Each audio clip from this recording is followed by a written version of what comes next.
Of the other 10, five seemed to have been drawn to that special netherworld that Olsen had discovered, one step beyond pain and the comprehension of what was coming to them. They walked through the rainy dark like gaunt ghosts, and Garrity didn't like to look at them. They were the walking dead. Just before dawn, three of them went down at once. The mouth of the crowd roared and belched anew with enthusiasm as the bodies spun and thumped like chunks of cut cordwood.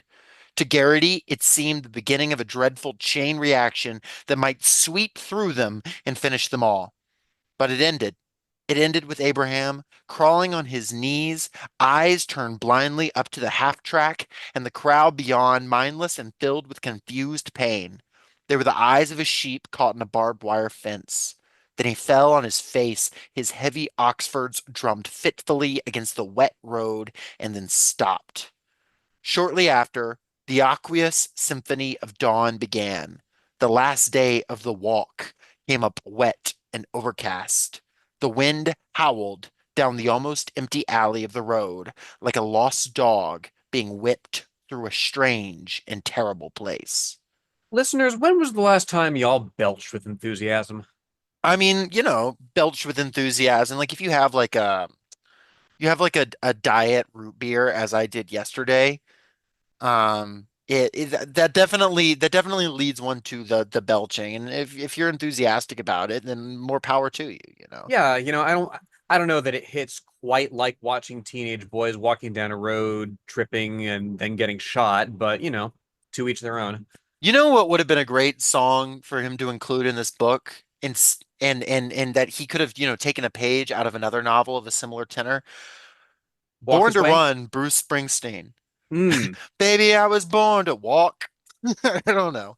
Uh, Battle Royale. A lot of Born to Run references in that. And I was actually thinking, even though that book came later, I was thinking of that here.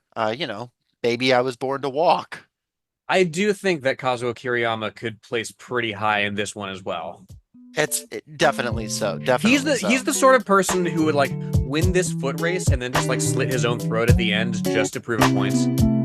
Socialist shelf. Be good, goods, and organize yourself. Socialist shelf.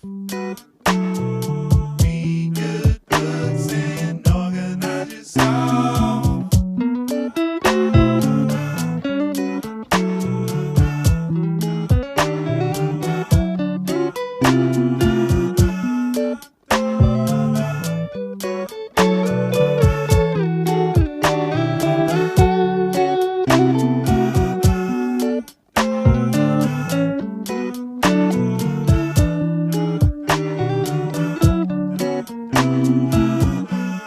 You're now listening to Socialist Shelf Radio.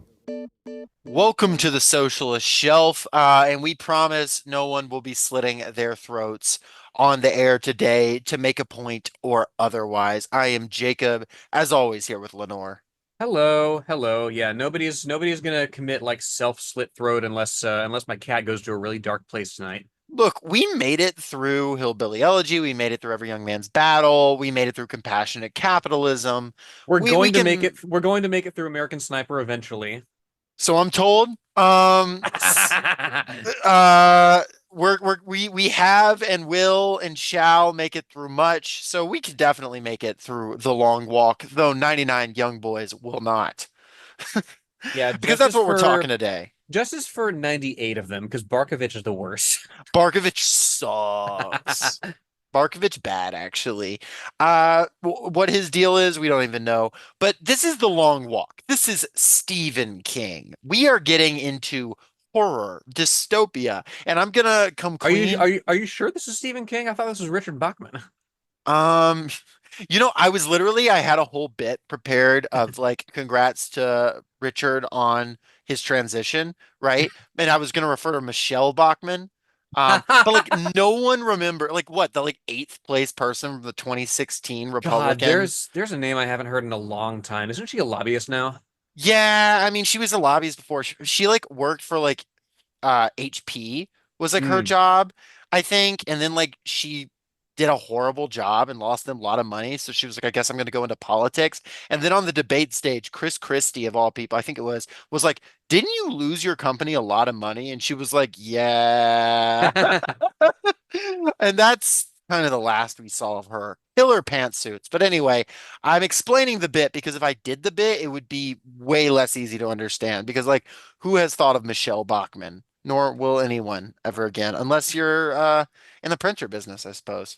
Yeah, no, it is in fact Richard Bachman slash Stephen King, who is the author of this book. And for a pretty interesting reason that I'm not sure I fully understand, Stephen King put out 5 books as Richard Bachman. And we'll get into that, of course. Lenore, how much Stephen King have you read in your day? Not a whole hell of a lot. I've read Everything's Eventual, that one short story collection of his. The first one is like the dude who's about to have an autopsy performed on him because he's been bitten by a snake, but he's not dead. That one's harrowing. I've read one of the other Bachman books, Thinner, the one that hasn't aged real well, but like the vibe is still like pretty like mean-spirited in a fun way. Um, yeah, other than that, not a whole hell of a lot. I did I've see Pet Cemetery, both of them. the movies Hmm. so bad. The new movie is so bad. Except shout out to that one cat actor. The cat's killing it in that The movie. cat's good, and I think a lot of people forget just how goofy the old one is. Like as Oh, I'm not effect. a defender of the old one. I'm just an insulter of the new one. Oh, for sure, for sure. I have read. I've read a number of short stories. The teleportation one really made an The impression on me. jaunt. Yeah, longer than you think, Dad. Longer than you think. That one really made an impression on me.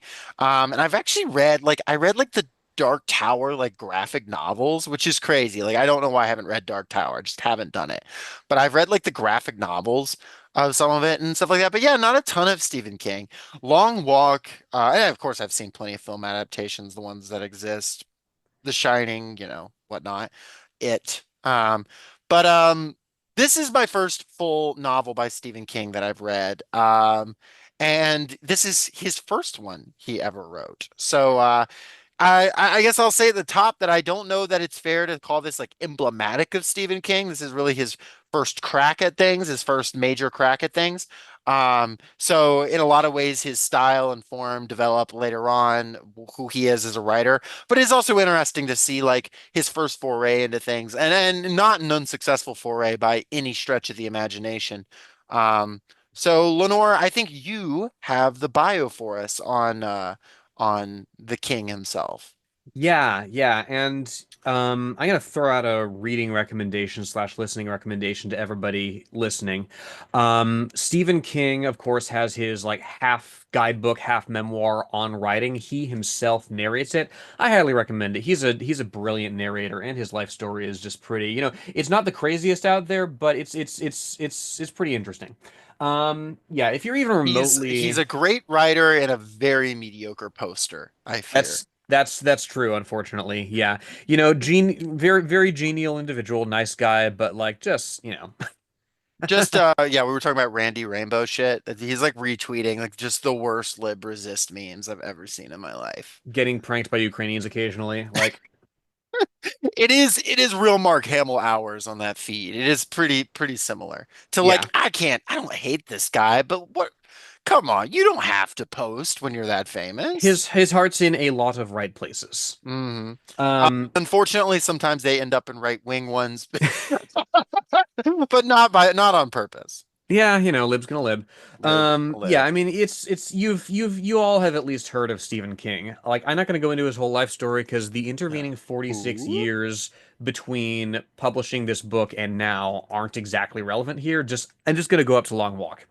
Hmm. So Stephen Edwin King, born September 21st, Edwin. 1947 in Portland, Maine.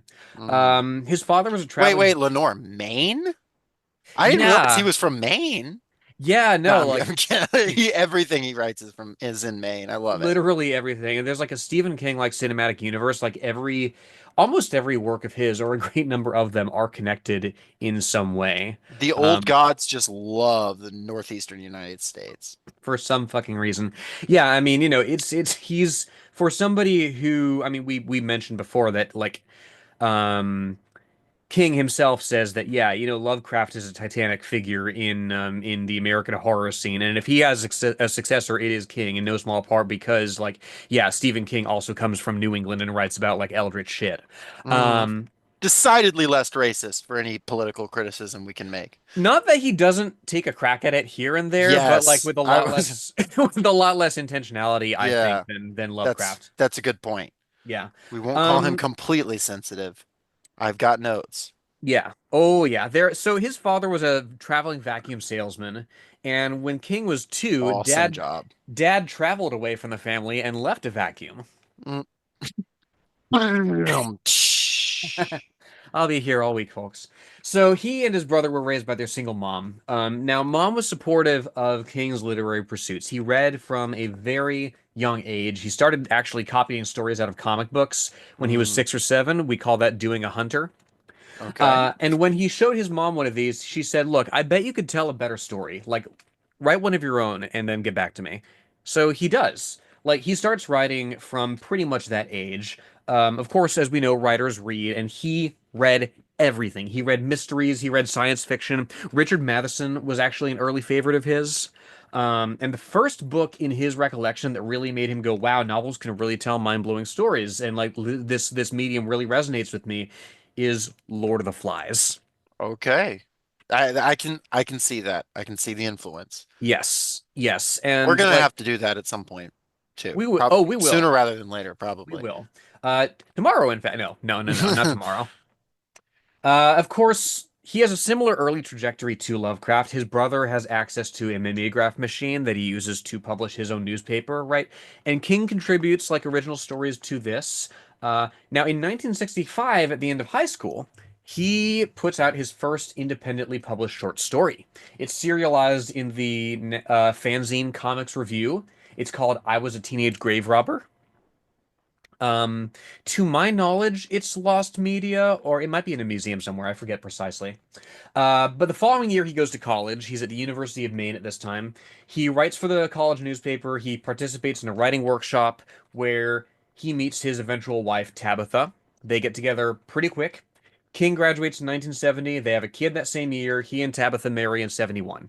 So, right out the gate, they start a family. They have that to care for.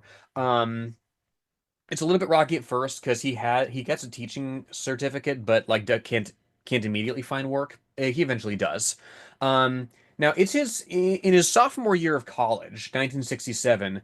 By this time, he's made his first professional sale. The short story "The Glass Floor" that appears in Startling Mystery Stories.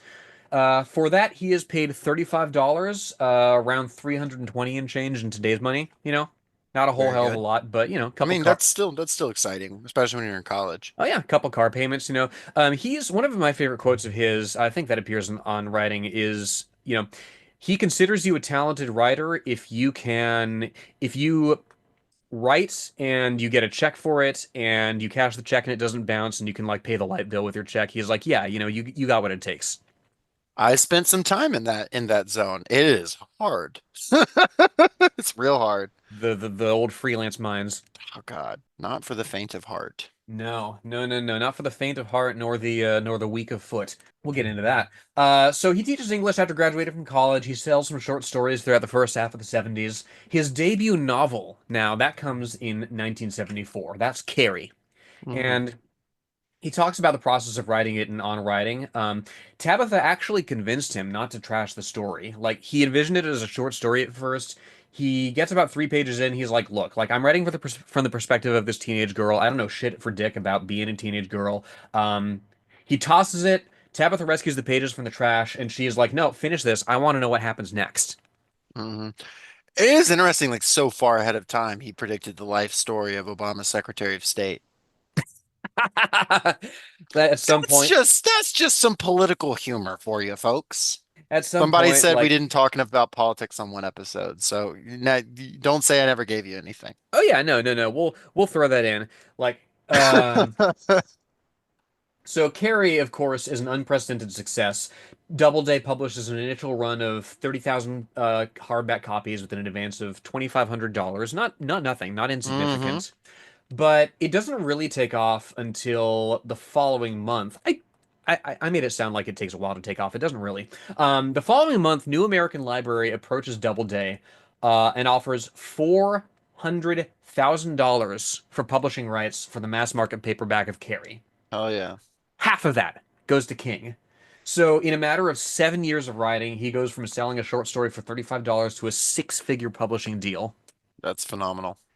And especially with the help of the movie 2 years later, he sells 4 million copies. So he's killing it in fairly short order. It's one of a handful of books from around this time credited with reviving interest in horror novels. The others are Rosemary's Baby, The Exorcist, and The Other.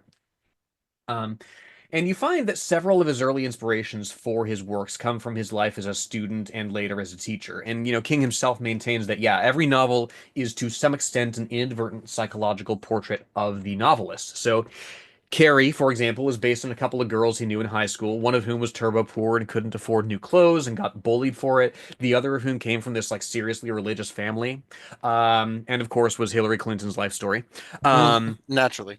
Salem's Lot, his second book, drops in 1975. That book is like, okay, I'm teaching Dracula to my students. What if vampires came to our town? That's about Agriculture Secretary Tom Vilsack. No, no, it's not. I'm It is. It's about Count Orlok. Yes, yeah, Count Who is Vilsack. I'm hearing I'm hearing Trump has appointed Nosferatu to oversee agriculture. No, is it like Secretary of Health and Human Services or some shit? Like, Thank goodness. it's also informed by the shattering of public trust in the government around like that time, as Nixon's administration is drawing to a close as he's writing this. Everything you see if you're into politics is growing more and more corrupt. Of course, if you're not from a like white like middle income background, of course you've gotten there a little quicker, but Yeah. it is a genuine like shift in public attitudes. So Salem's Lot picks up a World Fantasy Award nomination. Now, by the same token, Stephen King briefly lived in Colorado around 75. During this time, he and his wife visited a big hotel in which they're the only guests. Sure enough, The Shining follows in 77. 1977 is also when he publishes his first book under the name of Richard Bachman. And he does this because at the time, the general wisdom in publishing, according to him, is okay, under any given name, you get one book a year. The public doesn't really like go for like anything more prolific than that, which is an odd sentiment I don't to know if me. that's true or not, but maybe it was at the time. I don't know. I mean, N.K. Jemisin is proof against that. Yeah, but yeah, I don't know what the market was like in the, 70s. Hmm. It's also an experiment to see how far he can get without the strength of his name. Of course, when he's exposed as Bachman, sales of those books skyrocket. Thinner, the only other Bachman book that I've read, increases its numbers tenfold. Mm, That first Bachman book, incidentally, is called Rage. It's about a school shooting, and it is no longer in print because sure. King actually asked that it be removed from print after the Heath High School shooting in Kentucky in 97. And it was the fifth in a string of incidents where school shooters were associated with the book in some way, like they were a fan of it or like they'd written a report on it. And King he says, look, you should have the freedom to write from your culture. Authors in a violent society will produce violent works because that's what they see from time to time. But like, I don't want my work, he says, to be associated with or influence this sort of thing anymore. So just, no more. Yeah, that tracks. That Yeah. tracks. It's like it's not his fault, but I can also understand being in his shoes and being like, I can't do this. Yeah. Hmm. And it's in that context of writing from what he sees and the sort of what if scenarios that he likes to start from that I'm curious about today's offering, Long Walk. That he puts out in 1979. Of course, it's been 13 years since he started writing it, it being the first book that he ever took a crack at writing during his first year in college. And what's going on in like 1966, right? The Vietnam War is ramping up. The United States starts bombing Hanoi and Haiphong. There's a big wave of coups and uprisings circling the world. It's a Small World has just opened at Disney World. Lot of crazy shit going on. Mm, And to my mind, this is the sort of book that, I'm not going to lay claim to any equivalent like discipline or expertise as King, but like if I'm in his shoes, like this is the sort of book that I write if I'm like 19 or 20, and within living memory is as close as you get to a battle between good and evil at the time in World War II, right? hmm You see something momentous like that. You're born 2 years after the end of that, and then you're like, okay, well, the great story of mankind, it seems, has just ended. Why doesn't everything slowly get better from this point? Why is there Right. still war? Why is there still upheaval? Why is there still imperialism, you know? Um, and if you're in that kind of mindset of, well, where do we go from here? It just seems like there's going to be more war no matter what anybody protests against, right? This is the sort of like doomer mindset that I think would produce this book. You can almost see Fear and Loathing in Las Vegas like taking place simultaneously, like in this world, you know? Like it's a very similar like context from which it's emerging of this like feeling of broad failure and like this embrace of some like weird a weird twisted version of American culture. I, Well, and yeah. indeed, like the it takes place in a, and it's not really relevant to the story, I think, but it takes place in a version of history where Hitler won the war, or at Mhm. least fought the United States to a stalemate. Like there's Yeah, they references. won eventually. The United States Mhm. won eventually, but it wasn't until large parts of the East Coast had been bombed. Yeah, And there were German like forces in the United States that had to be driven out. yeah, Um, like there's bits about like bombing like German bases in Santiago, Chile, right? Yeah, it's unclear exactly where everything went because this entire book takes place inside the mind of a single character who is existing in this world, and all of that's for granted in his head. So it's not like he's like, and then this happened because he's not. It's just his thought process. So every now and then he looks and sees a governor, and he's like, oh yeah, that guy stormed Yeah, the nuclear base in Santiago, right? It doesn't really go into it aside from you just being like, huh? But what we yeah. do know is this is a society in which something went differently with the war. It is still very much the United States with the same state boundaries, similar culture, all of that. But there is some kind of change happened at some point, presumably a military coup of some kind, because a figure known only as the Major is sort of become a big brother style figure in the sense of like he is the strong man, he is the one individual.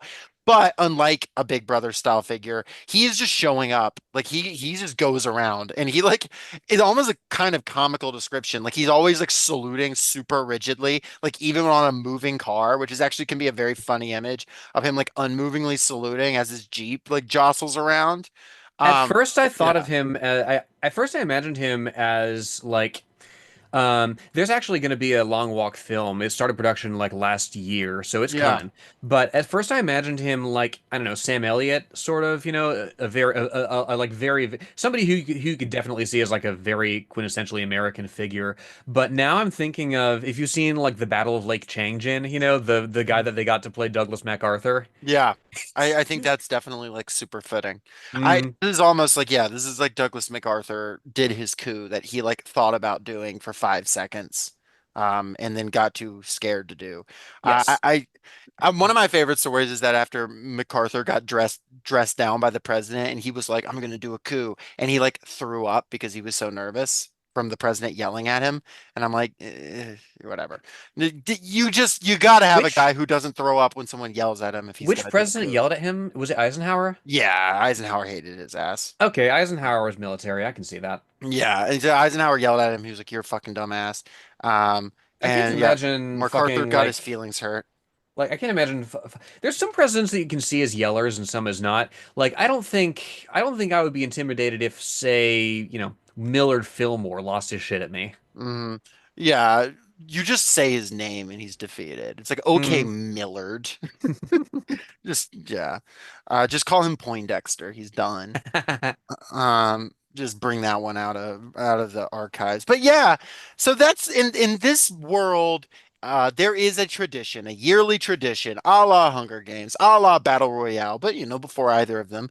Um, Written before either of them, called The Long Walk, where 100 young men, they start in northern Maine, and they walk south, and they cannot drop below 4 miles per hour, and they just walk and walk and walk until one is left walking. And if you drop below 4 miles per hour, you get a warning. You get 3 warnings, and after that, you get shot in the head. And you can burn off a warning if you walk for an hour without getting one. So there's like the theory crafting element, right? It's like, okay, like I can rest for like 30 seconds and incur a warning if I know that I can like juice myself up again to, Mhm. burn it off. You do not get to stop to sleep. You do not get to stop to use the restroom, aside from, that brief 30-second warning period. Um, and yeah, you get given food every morning and you as much water as you want, but it all has to be done while walking, and the route is pre-planned, and that's it. It's live streamed. Clearly it's like the news is filming it and people are coming to see you and going crazy. And yeah, the person who wins, the prize is like indeterminate. They just say you get everything you want for the rest of your life, which like Hmm. feels like so like so over the top that maybe it's not true, but like we don't really know. Um, I mean, to my mind, like it's the sort of nebulosity with which people talk about the American dream, right? It yeah, changes because it changes from generation to generation, right? I mean, nowadays it's just like being able to pay your rent, right? But like yeah, back in the day, like have a house with a picket fence, couple of kids, maybe a pet. Like, it's the sort of thing that makes all the various indignities and bullshit that you suffer under capitalism hashtag worth it, right? right. And it's notable that unlike a sort of Hunger Games, there is no reaping. This is a volunteer basis thing. Hmm. Now, there's a couple, I think, asterisks I'll add to that.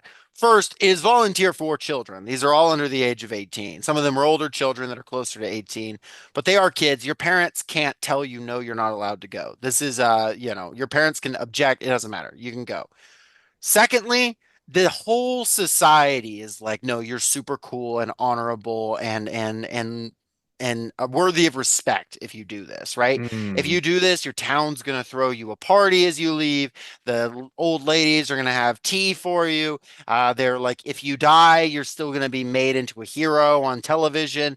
It is very much like a thing that is appealing to young men's masculinity. And so, on the one hand, appealing to this sort of fragile masculinity. On the other hand, the promise of if you just walk, which sounds simple, you can have whatever you want. And it is clear that in this, dystopian United States, it seems like the economic situation is pretty similar Hmm. to the actual United States, as in there are haves and have-nots and a sort of uncomfortable, precarious middle class. Um, and people in the uncomfortable middle class and the people in the lower classes are, of course, going to want to have that. I mean, anybody wants everything they want, but especially someone that's in a tough spot.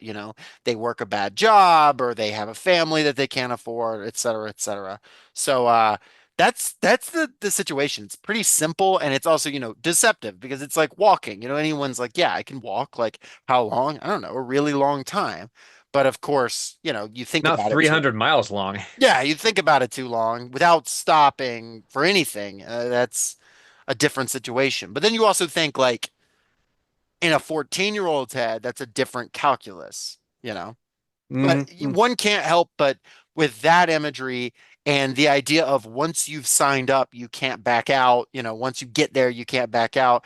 And with the one of the people who sign up, they announce by lottery on TV the 100 who've been selected. One cannot help but think about the Vietnam War and the Oh yeah. draft, and then also the people signing up for the military. One can't help but think of the military being modern day voluntary until it isn't, right? Like voluntary in the sense of you volunteer on the day you sign up, which can be in the United States when you're 17 years old. And then for the next 8 years, they've got you. You can't back out without going to prison in the United States. And it's obviously a little bit of a different context, but one can't help but see the similarities. Yeah, yeah, let's unpack that a little more, Jake, because I understand like you were reading that like a lot of veterans really, really like this book resonates with them. Yes. And we'll of course get into some of the details, but online when I was because this book, like I thought it was good, but it didn't like hit for me in any kind of super personal way. I'll Yeah. just kind of say that up front. When I was going online, so many of the comments, just like on forums and stuff like that, a lot of them older forums, like I kind of got digging. Um, it's just so many guys who are like, I was in the military and this book hits. This book, like the idea of we thought we knew what we were signing up for, we didn't. The idea of like these forced marches, the literal march element, of course. One guy said every single time in basic training he was forced to go on an extremely long march, he thought of this novel. And Mm. several guys were like, "Oh my God, I read this in high school, and then we did like the super long marches, I thought of this." You like I must have read like 30 different separate people accounts with people chiming in below, like saying this exact same thing. Like this both on the level of just the physical action of marching, which is of course a very military thing, the sort of screaming cameras that kind of blend into nothing, like cheering on, not you as an individual, but the sort of lifting up of, oh, you're so masculine and strong for doing Mhm. this. And then the element of it was, totally on a volunteer basis in quotes, but like you can think back to that time you signed the dotted line and you were a different person then, and now you have a gun to your head, and the person you are today is not the person who signed that dotted line. Yeah, exactly, exactly. And that's the thing, right? It's for every winner, there are 99 losers, right? And you're thinking of that when you're looking at the chapter headings. Like each chapter begins with a quote from like a game show, right? Or in Um, one case, Sesame Street for some reason. I'm not sure why. yeah, which one was that again? Let me look for The that. Count. He says, I'm the Count because they call me the Count because I like to count. Ha ha ha. For some Oh reason, yeah, that's yeah. on there. Yeah, chapter 10. It's yeah, I don't TV stuff, though. it is TV stuff, and it is I mean, it's how closely interlinked that this has been in American culture by this point. It's I mean, it speaks to the malleability of it. You can't help but think of the transition from tender as the flesh, right? And just how quickly and completely that gets folded into, oh yeah, that's just the way things are, right?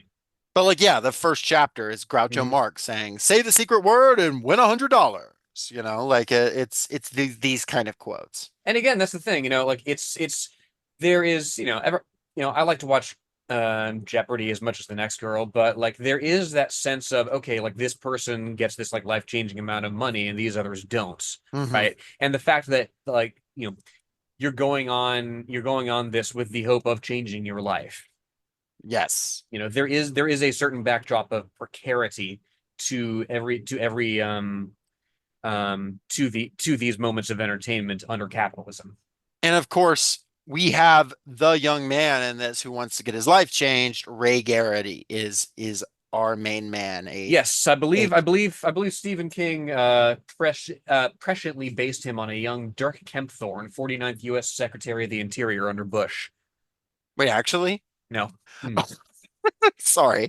Um, yes, Ray Garrity, 16, and one of the first descriptions of him is Ray Garrity, although he was only 16, knew something about guilt. Hmm. It, Um, it's Kind interesting of to interesting. me. It's interesting to me how this is introduced, right? An old blue Ford pulled into the garden parking lot that morning, looking like a small, tired dog after a hard run. One of the guards, an expressionless young man in a khaki uniform and a Sam Brown belt, asked to see the blue plastic ID card. The boy in the back seat handed it to his mother. His mother handed it to the guard. And here I'm like, okay, like here's it's if you worked retail and like sometimes the parent will be like, okay, kid, now like hand the card to the nice person and like they'll check you out. You're teaching your kid to navigate this infrastructure, right, of authority or of shopping or just everyday actions.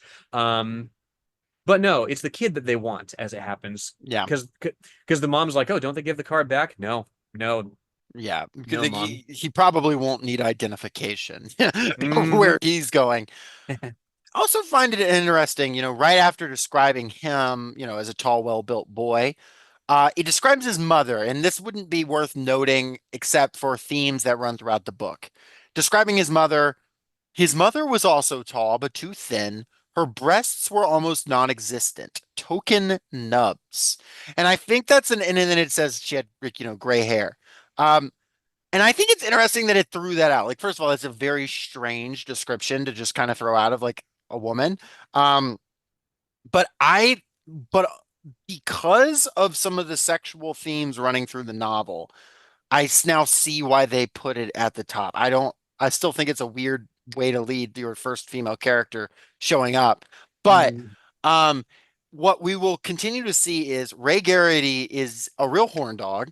Um, and he regularly associates women he's attracted with his mother or with mother roles. yes, Um, yes. He does not bounce his eyes, as it were. no. And I'm not even fully sure I've like connected all the dots of what's like going on with Ray and his sexuality, but it is a thing that we will talk about in a minute here after we get sort of the logistics sorted on the walk. But I will note that it throws out that description of her, which I immediately was like, that's weird and unsettling, but is the kind of thing that Ray Garrity thinks. He's like, yeah, my mom has small boobs. Still kind of like a weird way to set off. Like you're one of the only women who show up in the novel being described that way. Feel about that how you will. But it is getting into the weird sexuality of Ray Garrity. And it's like, why does he have weird sexuality? Well, if he was a normal guy, he probably wouldn't be agreeing to join the Death Walk, would he? Same way people are like, why are D&D characters always traumatized? I don't know, because normal people don't go on adventures killing people for a living. Same way, normal guys who are well adjusted don't agree to do something like this. Yeah, and say what you will about D&D, but it can be a healthier way of working through, trauma, life experience, this, that, and the other than walking 300 miles until you die. Yeah, but at least the 300 miles until you die, you don't have to kind of learn the difference in checks and the different types of checks, the different types of bonuses. It can all get very confusing with all the different dice. You know who has an encyclopedic knowledge of different types of checks? Jonathan Harker in the book we're reading next week. We will get to that. Yes, very much so. Yes, so right away, like you come across a similar sort of, again, to refer to the tenderers of the flesh, a similar sort of attention to euphemism here, right? Dying is referred to as giving you your ticket. That's interesting. Yeah. Hmm. Why do they call it that, you think? Just your ticket to ride the death train? I see it as more of a citation, right? Ticket as in like Oh, parking ticket. I guess under like a fascist police state. Yeah. Hmm. They're like, yeah, your ticket is death. Yeah. Hmm. Diagnose you with die. Um, and But like another your guy, but like your sorry. ticket out of here, what you bring up, I can see that as well. hmm Another guy who is on the border of getting his ticket to death. Peter McVries, Ray is our main guy. Peter is sort of, if there is a secondary main character, it is Peter McVries. He's going to be Ray's, as much as you can have a friend on the long walk where all of you are going to die except one. Peter is going to be the guy, and he's immediately at the beginning like, no Three Musketeers shit, man. We're all, we can be friends, but we're not. And then immediately when anyone's in trouble, Peter's like, save them. I love McFries. He's awesome. He's a great guy and also probably gay, and I love that for him. Um, Is he though? Like I I feel think he is. because he's certainly a fan of like pushing people's buttons with hmm like references to that. I well, let me get to that. We'll get to that as we get into the walk, I Mm, think. But I mm, have mm. I have thoughts. Yeah. Um, it introduced a number of characters. Right here at the beginning, they're all chilling, waiting on the beginning of the march. It says he looked around. More lambs to the slaughter. Hank Olson's the name. Walking is my game, he said, with no trace of a smile at all. Garrity offered his own name. McBride spoke of his own absently, still looking off towards the road. I'm Art Baker, the other said quietly. He spoke with a southern accent. The four of them shook hands all around.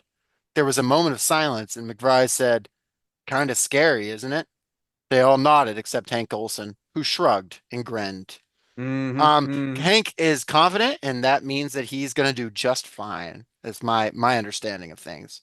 I'm Yeah. sure nothing bad will happen to him. Yeah. That's a perfectly valid read. I don't think any indication that. Yeah. You get it right away, a sense of how easily people are set against each other in you know in a situation of scarcity, in a situation of life or death, right? Baker, it says, moved with deceptive leisure, and he made Garrity nervous. Baker was going to be tough. Baker was going to last a long time. My note on Art Baker is just a chill guy, southern accent, Uncle Mortician lead-lined box.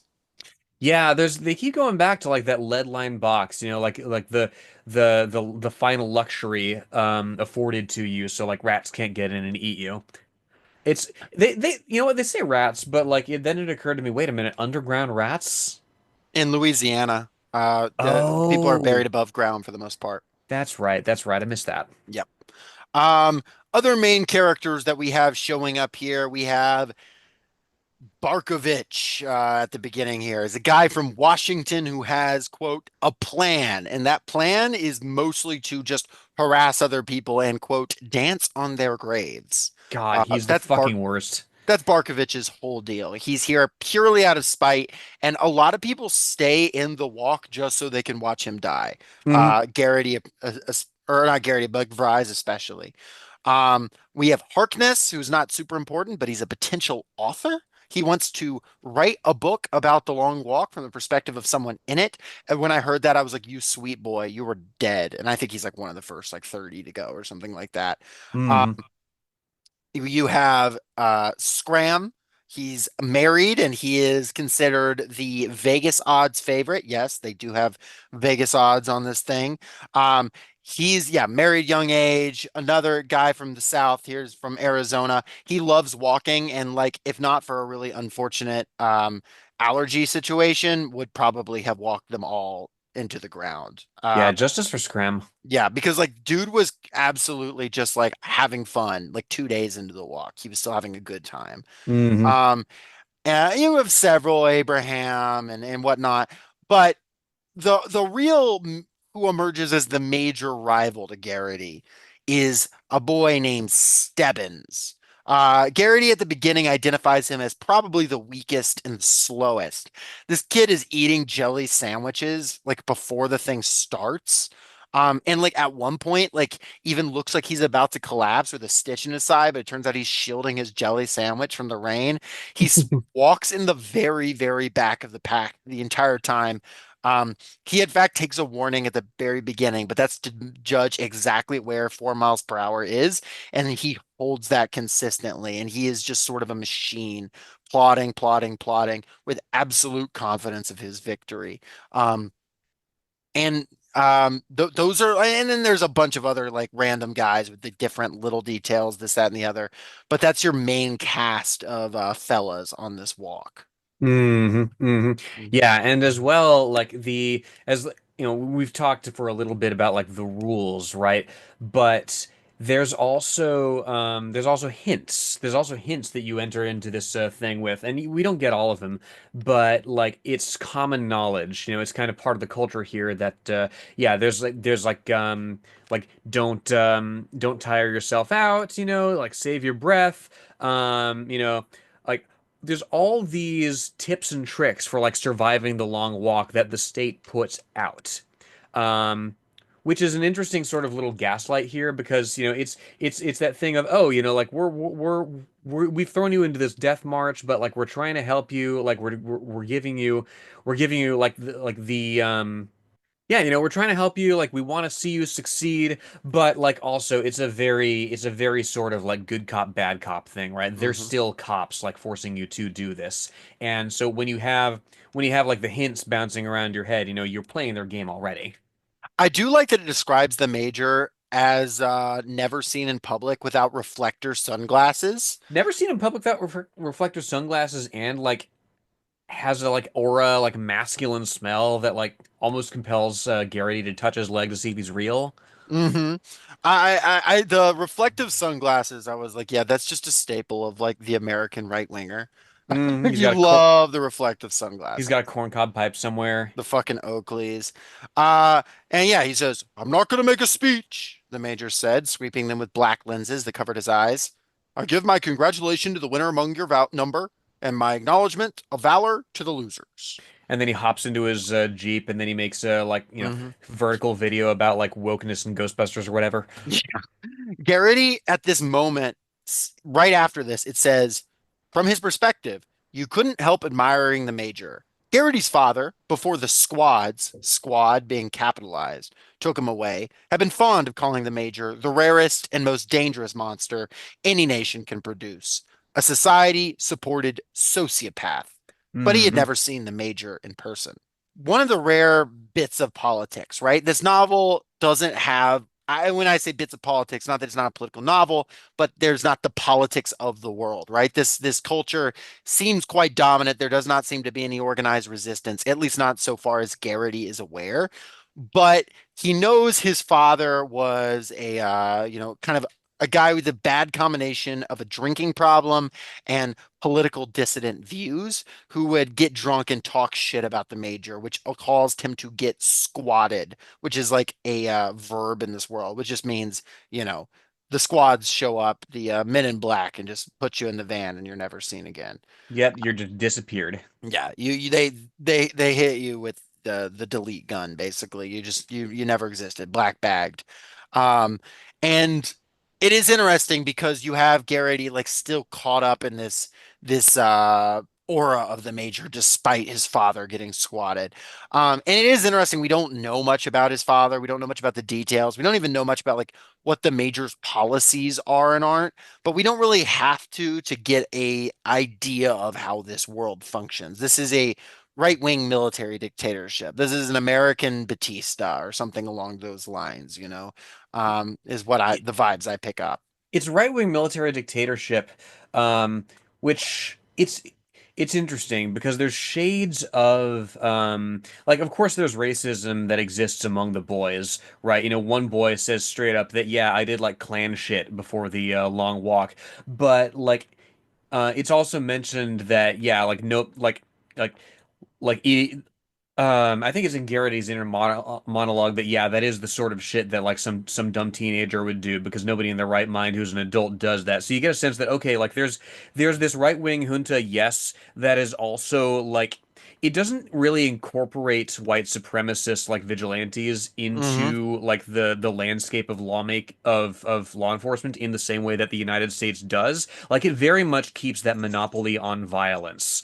They've secured the final victory of like Joe Biden thought in this world. Like the final victory of the like ideology that made a hot cup of Joe, the coloring book, has been literally like it's what they want. It's a masculine, sexy dictator to be cool and wear glasses and he can kick anybody's ass. My dad can beat up your dad as a president and we're all equal in the sense that we're, in some sense, but not economically, right? Because there's clearly a bourgeoisie, there's clearly shop owners, there's people who are striving to get rich, but they are, leveled in the eyes of the state in some broad sense. Like they've managed to achieve some level of supposed equality. But of course, all the entranced things still, the entrenched things like racism still exist, sexism. And of course, this society clearly has this like toxic masculinity worship of death through this ritual of the long walk, which is repeated yearly. Oh yeah, you know, and you still get all the same alienation that exists under our under our capitalism. You know, they reached downtown Limestone around 12:30. It says Garrity was disappointed. It was pretty much one hydrant town. There was a business section and three used car lots and a McDonald's and a Burger King and a Pizza Hut and an industrial park, and that was Limestone. It isn't very big, is it? Baker said. Olson laughed. It's probably a nice place to live, Garrity said defensively. God spare me from nice places to live, McFries said, but he was smiling. You know, like they walked into like, you know, that meme of the, you know, you turn off on the highway and there's all these like billboards and like signs, okay? Like it's there's, you know, your restaurants and like your used car lots, your strip malls, and then just nothing. Right? No manufacturing, no like, you know, labor that you can take pride in, you know, not to get all return about it, of course not. But, you know, there is the sense that yeah, this landscape exists to create profit and to be like vaguely livable and you know, not a whole lot deeper than that. Yeah.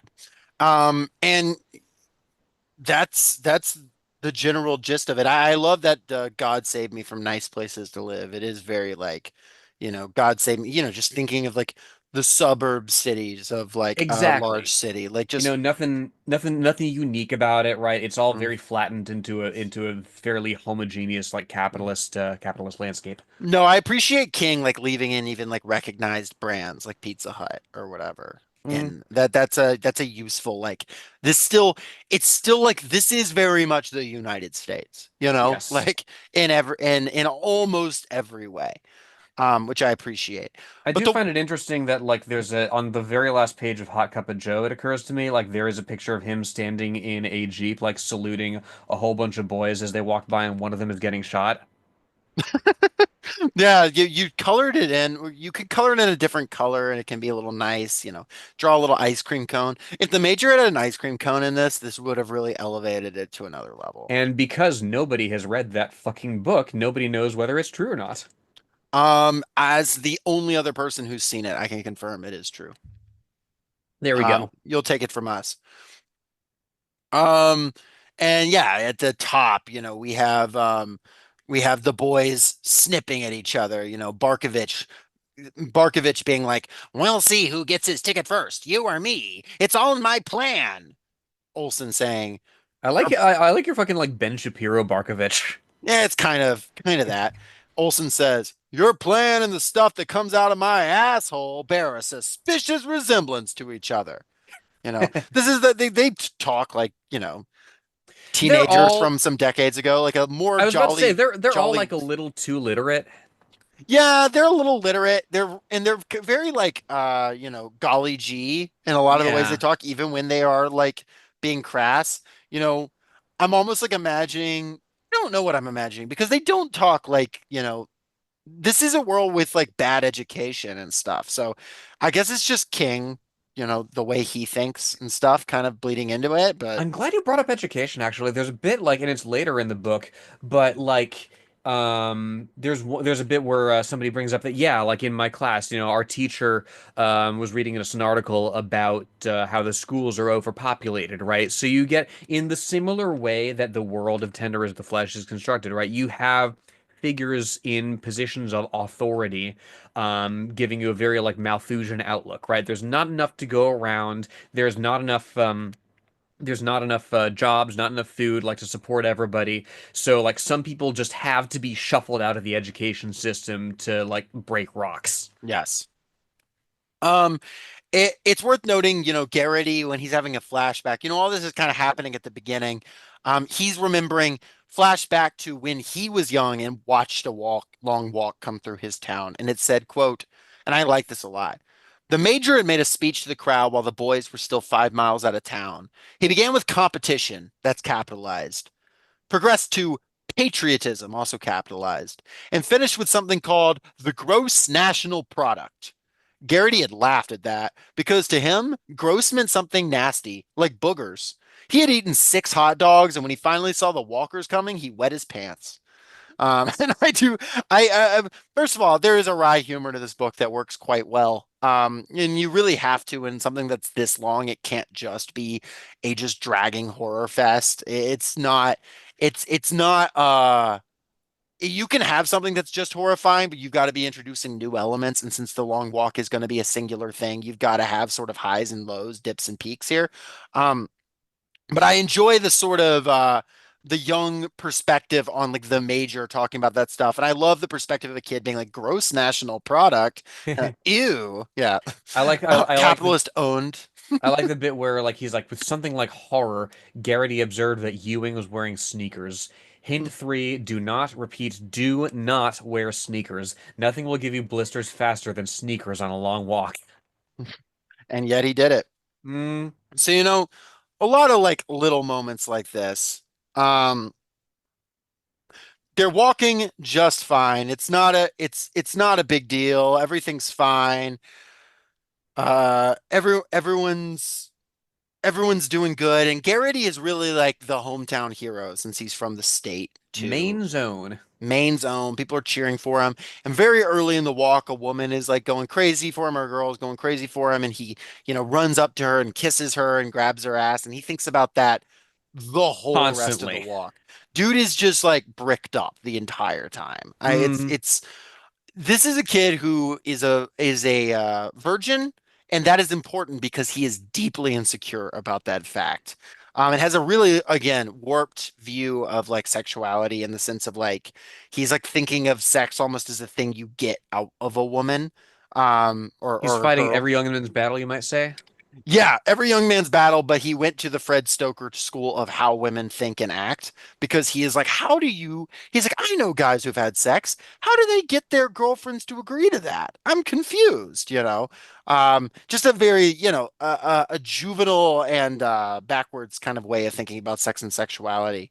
Um, There is a really, yeah, like divorced from the women in their lives as people, divorced from, the idea of women, expressing their sexuality.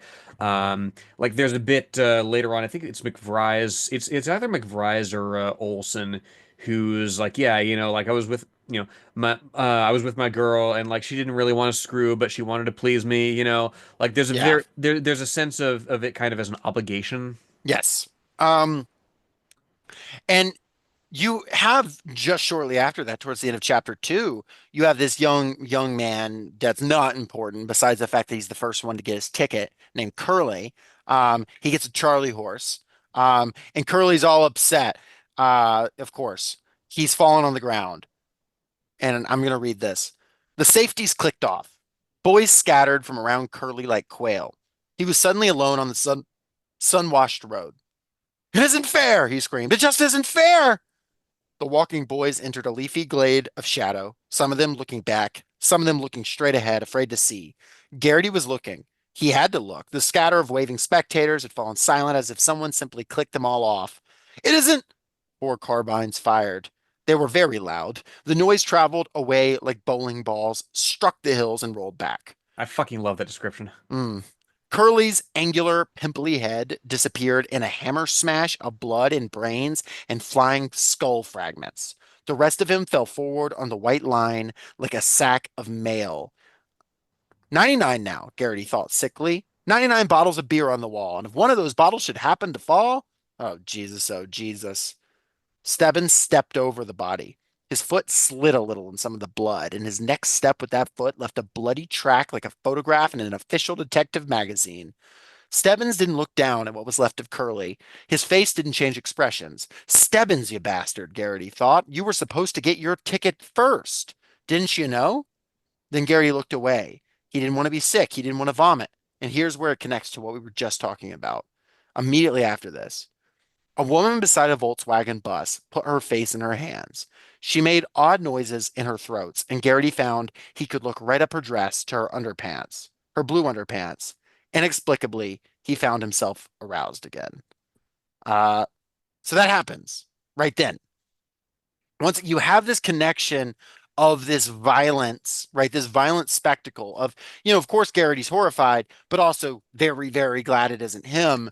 To he's getting to be alive and he's seeing these spectators and then is spectating them as well, and is specifically a very sexualized, weird way. That's only going to get more kind of less coherent as it goes on. Yeah, it's he's processing like I talk a lot about, yeah, the at the moment of something like traumatic, your mind fixes on like something otherwise irrelevant, right? But it's mixed up in this fascist environment where, you think of fascism as the institutionalization of base desires and instincts, right? Hmm. Mankind reduced to violence and unrestrained sexuality and in might making right, right. All you have is the meat that you view other people as. Yeah. And and I bring this up just because this is a thing that happens multiple times throughout it. And then he will think of his girlfriend repeatedly, his girlfriend who he never had sex with, and he's very insecure about that fact. And he's thinking of her, and he doesn't know if he wants her or if he wants his mother as he's getting more and more tired. And he sees them kind of blend together. At one point, he sees a woman with large breasts and thinks of his mother and his girlfriend and all of them connected together. And I had to ask, like, it doesn't really, to me, what's the through line there? Where does this connect to everything? you think? And what does it have to do with the other weird flashback that he has repeatedly about being a young boy playing with another boy playing doctor? Yeah, yeah, exactly. It's there's there's a certain sense of like no matter what you do, no matter what horrific death marches you volunteer for, no matter what sort of adulation and support you get from this fascist state, you're never quite going to fit in. You're never quite going to be enough. There's going to be something that that is like at the back of your mind forever, just reminding you that no, like um, there's something fundamentally about me that I have to repress and that I have to ignore, or if I can't change it, right? There's something that just like constantly within myself I have to conquer um in order to fit in this into this society based on conquest, right? Because he Um has like this flashback, right? When he's like mhm, walking, he's having this flashback of his mom and of these different women, and then of Jan, his girlfriend, and then of Jimmy Owens, right? This thing he needs to conquer. mhm, But it's in this case, it's the kid down the block. And it says him and his mother had caught them playing, quote, doctor's office in the sandpit behind Jimmy's house. It said they both had boners. That's what it says.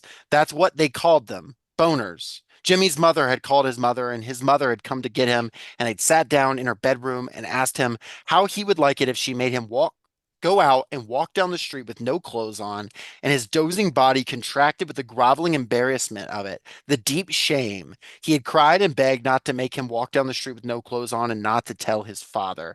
And then Jimmy Owens will go on to be the first person to show him pornography as well. Uh, mhm. His and mother, of course, is Fred Stoker. yeah, like for real. But you talking about that, like, those prime emotions being, in fascism, those prime instincts, in this case being just shame and crushing shame through, you know, as simple as it sounds, toxic masculinity through Mhm. showing his strength through this walk. Because to be clear, they're not well off, but this is not a guy who's going to starve to death if he doesn't go on the long walk. He's not forced to. This is basically a lap for him. This is a flex of his own power, and he doesn't back out of it only because of insecurity. At this point, he's been bought in, and everyone's going to think he's a loser if he doesn't. That's who we've got here. So I think Mhm. that you were really onto something with that, though it also just raises this kind of through line also of like young men not being aware of their own sexuality and being further strange and twisted in their own behavior towards women and men as a result of that. Which makes a guy like McVries and what we're led to believe is a like hypermasculine society particularly illegible to somebody like Garrity, right? Who hasn't really interrogated it, right? Hmm. Let me see. It was only 19 miles to Caribou, but dark would come before that. No rest for the wicked, Garrity thought, and that struck him funny. He laughed. McVries looked at him closely. Getting tired?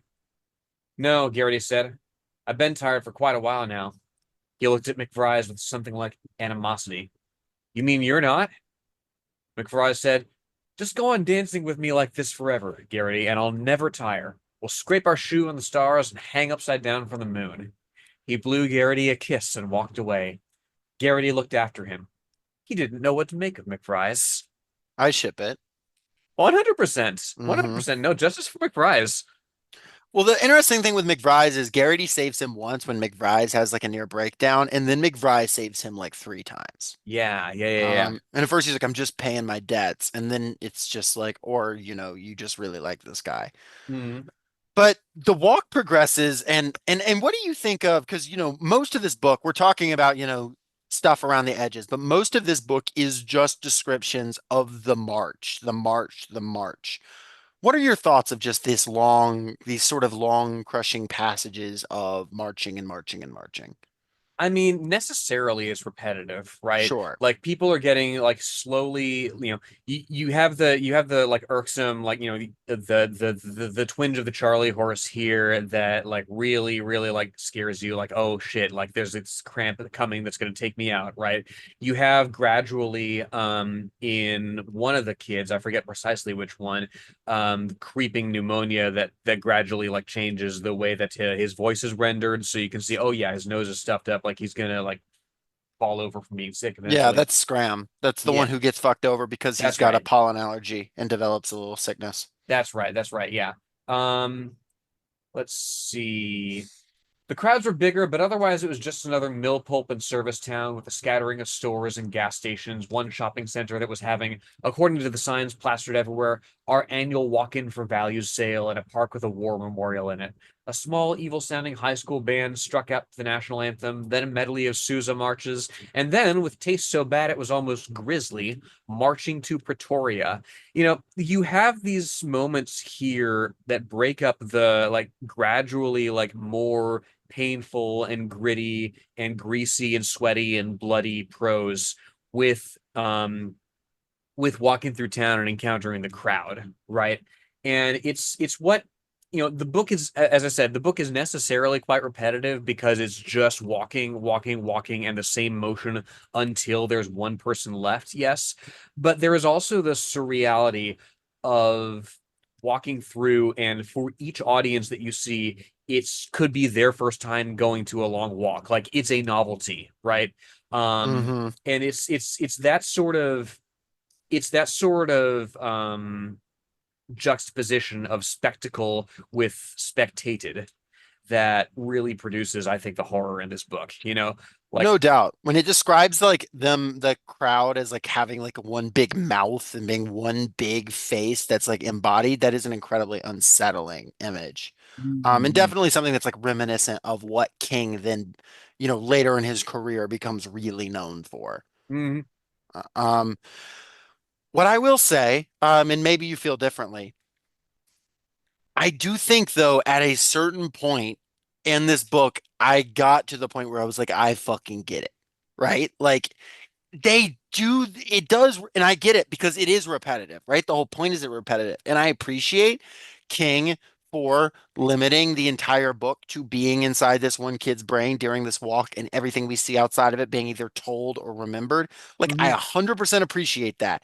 At the same time, there were just paragraphs and paragraphs where it was like, they're walking. I know it sucks. It's I'm bad. walking here. Ah, he's walking here. That might be the episode name. I'm walking here. Uh, he's walking here, and it's like foot up, foot down, foot up. Like, yeah, it hurts, and now it hurts even worse.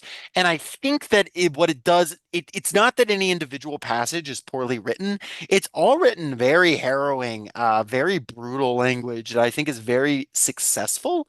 Especially, some of the language on the first night trying to get through the darkness.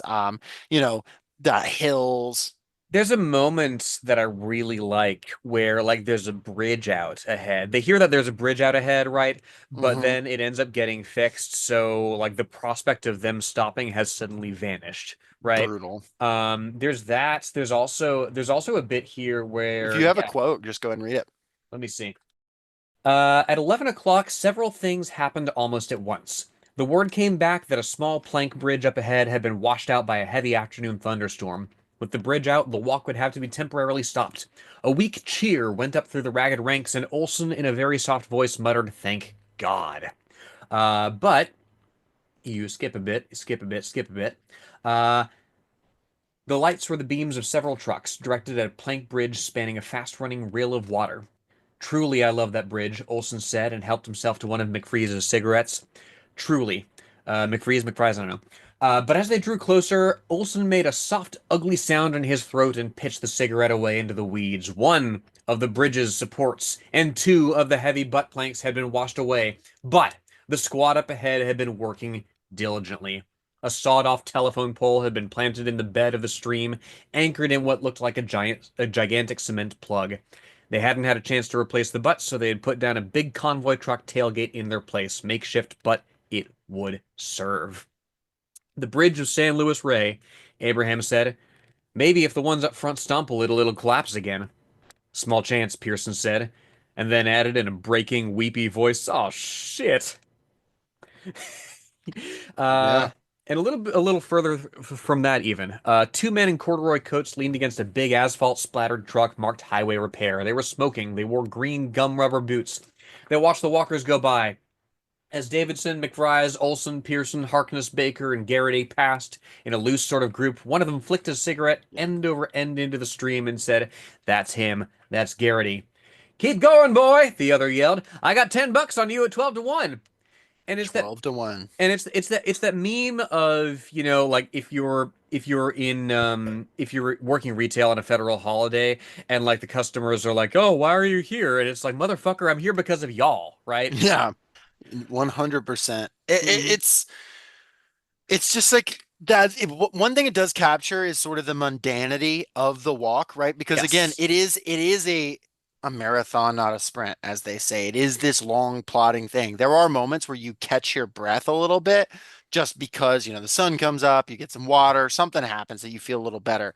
Um, and there can just be these like weird, boring little things like that happen that just kind of Yeah. tick you off. Or someone can It's say something that's like fucking annoying or because it's those constant defeats of those little moments of hope, right? It's right here, just a couple of paragraphs after that, the distinction between ticket and bullet is broken down, not visually, of course, not psychologically, because everybody knows what it means, but uh, he thought again about buying a ticket. No. Buying a bullet of the final frozen half second of total knowledge, seeing the bottomless bores of the carbine swing toward him. It's that point where you thought you were going to stop and then you don't, where you kind of admit to yourself that, yeah, like I'm just marching until I may or may not die.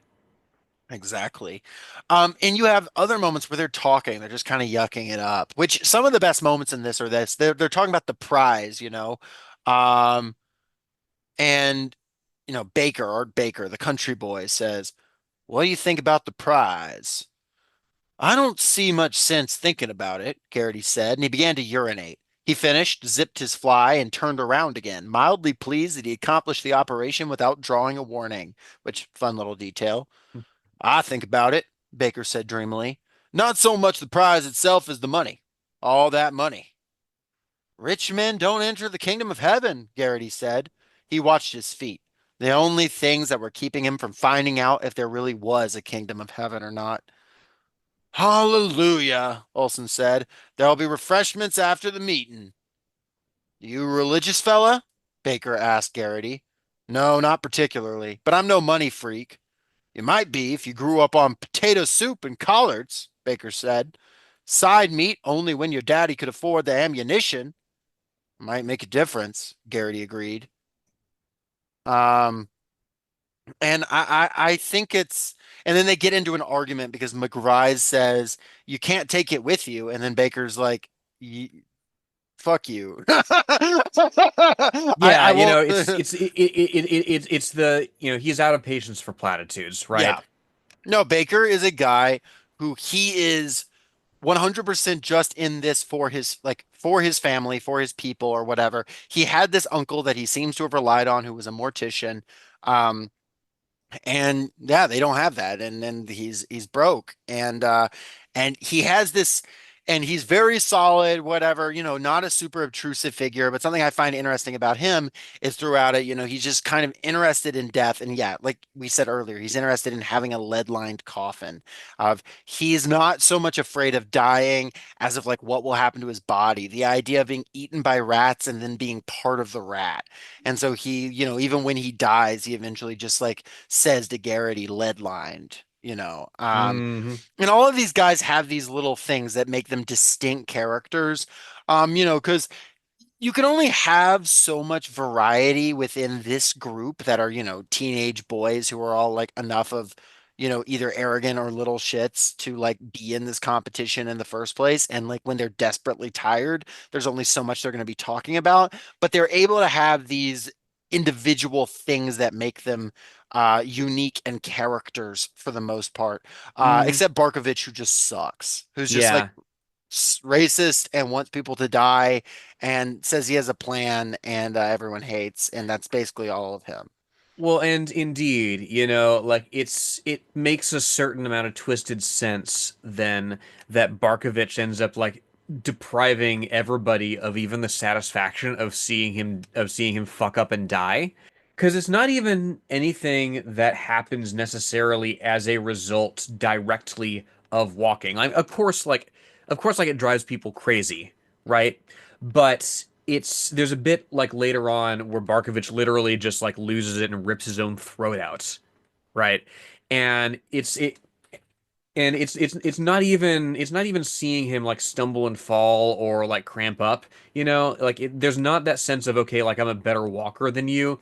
It's like okay, like I'm looking at this and I'm seeing him get trapped in his own head and then like rip himself out of it, and I'm in my own head this whole time, and like I could end up just like him, and I don't know what's going to be the inciting incident that does it. Hmm. And then, we're kind of midway into the walk, and then this all happens within the space of 10 pages. I'm not kidding. These three moments all happen within the space of 10 pages. Moment number one, where he's walking, and for the first time, it seemed perfectly real and totally unnatural, the darkness. And he wanted either Jan or his mother, some woman. Okay, so that's the first. Mm. 2 pages later, they're walking by some women. They passed a group of cheering teenagers sitting on a blanket and drinking Cokes. They recognized Garrity and gave him a standing ovation. It made him feel uncomfortable. One of the girls had very large breasts. Her boyfriend was watching them jiggle as she jumped up and down. Garrity decided that he was turning into a sex maniac. Look at them Jahoobies, Pearson said. Dear, dear Movies. me. Garrity wondered if she was a virgin, like he was. Okay, so that's that quote. Also, I just got to note, it's like boob's got to be crazy good to say "dear, dear me." Like Jahoobies is funny enough, but "dear, dear me" is what gets me about that line. Stephen King cooking with that line, Mm, mm. and then a few pages after that, again, all within 10 pages, they're walking. If I get out of this, McBride said abruptly, you know what I'm gonna do? What? Baker asked. Fornicate until my cock turns blue. I've never been so horny in my life as I am right this minute at 7:15 on May 1st. You mean it? Garrity asked. I do, McBride assured. I could even get horny for you, Ray, if you didn't need a shave. Garrity laughed. So it really just is like, I'm not trying to harp so much in like how horny this book is because again, it's like kind of strange, whatever. It's teenagers. But it is just this like recurring thing that hits of these guys that are just like sexually confused and like they're in this moment of very high intensity. And yeah, you have like Garrity being horny, but also like desperately like wanting a woman figure to comfort him. Hmm. Um, and this is another thing that I just maybe you disagree, but I really feel like there's a way they could really have like there's like a lot of threads here and it doesn't really wind together in a way I find particularly satisfactory. Like I kind of thought that there was going to be some resolution of the arc about the like confused sexuality with him as a young man with he recalls several times playing doctor with the kid and Hmm. thinking about his mom and thinking about his girlfriend. Not that everything needs a resolution of like this is what happened, but I do think that those like I don't feel like there is ever a conclusive resolution to those themes in a way that I found satisfying, which I was disappointed by because it obviously like made me interested. I don't know. I What do you mean, think? it's not a society that's set up to bring people to such a resolution, right? Sure. It's I mean, just like we talk about every young man's battle and that whole sphere of right-wing religious discourse that turns you into a big old ball of complexes with which all you can do is just like take them out on people and exercise them in positions of power in very weird and problematic ways, right? Um that's the sort of person that the winner of the walk produces, Sure. right? It's somebody who like all their ties to like working people are severed, because you're either the enemy of the trucker who has to pull off to let the walk pass, or like the object of ridicule and spectacle for like everybody cheering you on, and implicitly cheering on all the others to die, right? Hmm. Um, and of course, the enmity between you and your fellow walkers toward the end, right? Yeah. There's to the degree that you learn anything about yourself, it's that, you happen to be a stronger ape than these other apes, and Hmm. apes together are strong, but I, I nobody's I together. wish I wish there was, I don't know. I was hoping like when he saw Jan, his girlfriend in the city, there was something that felt like it tied that off. Like what, because I just don't quite understand what King is getting at with all of this, is what I'm saying. Like I don't have a proper conclusion aside from this is a sexually confused guy in a sexually confused society. And I really felt like he was building to something more than that. And I really wish it did delivered. But I also understand that if in his own head he's like, yeah, there is no conclusion because like the conclusion, because like this there isn't meant to be. I also understand that. I guess I just want to note that I was hoping for some kind of, climax for like a better word on that, Hmm. you know, Hmm. on that deal.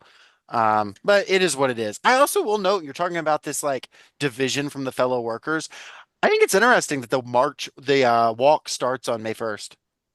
Yeah, no, May 1st, which is, it's the, I mean, it's the ultimate sort of reclamation of that holiday, isn't it? Right? It's a society that doesn't ignore it just by putting Labor Day on a different day, the way that, our timeline happened.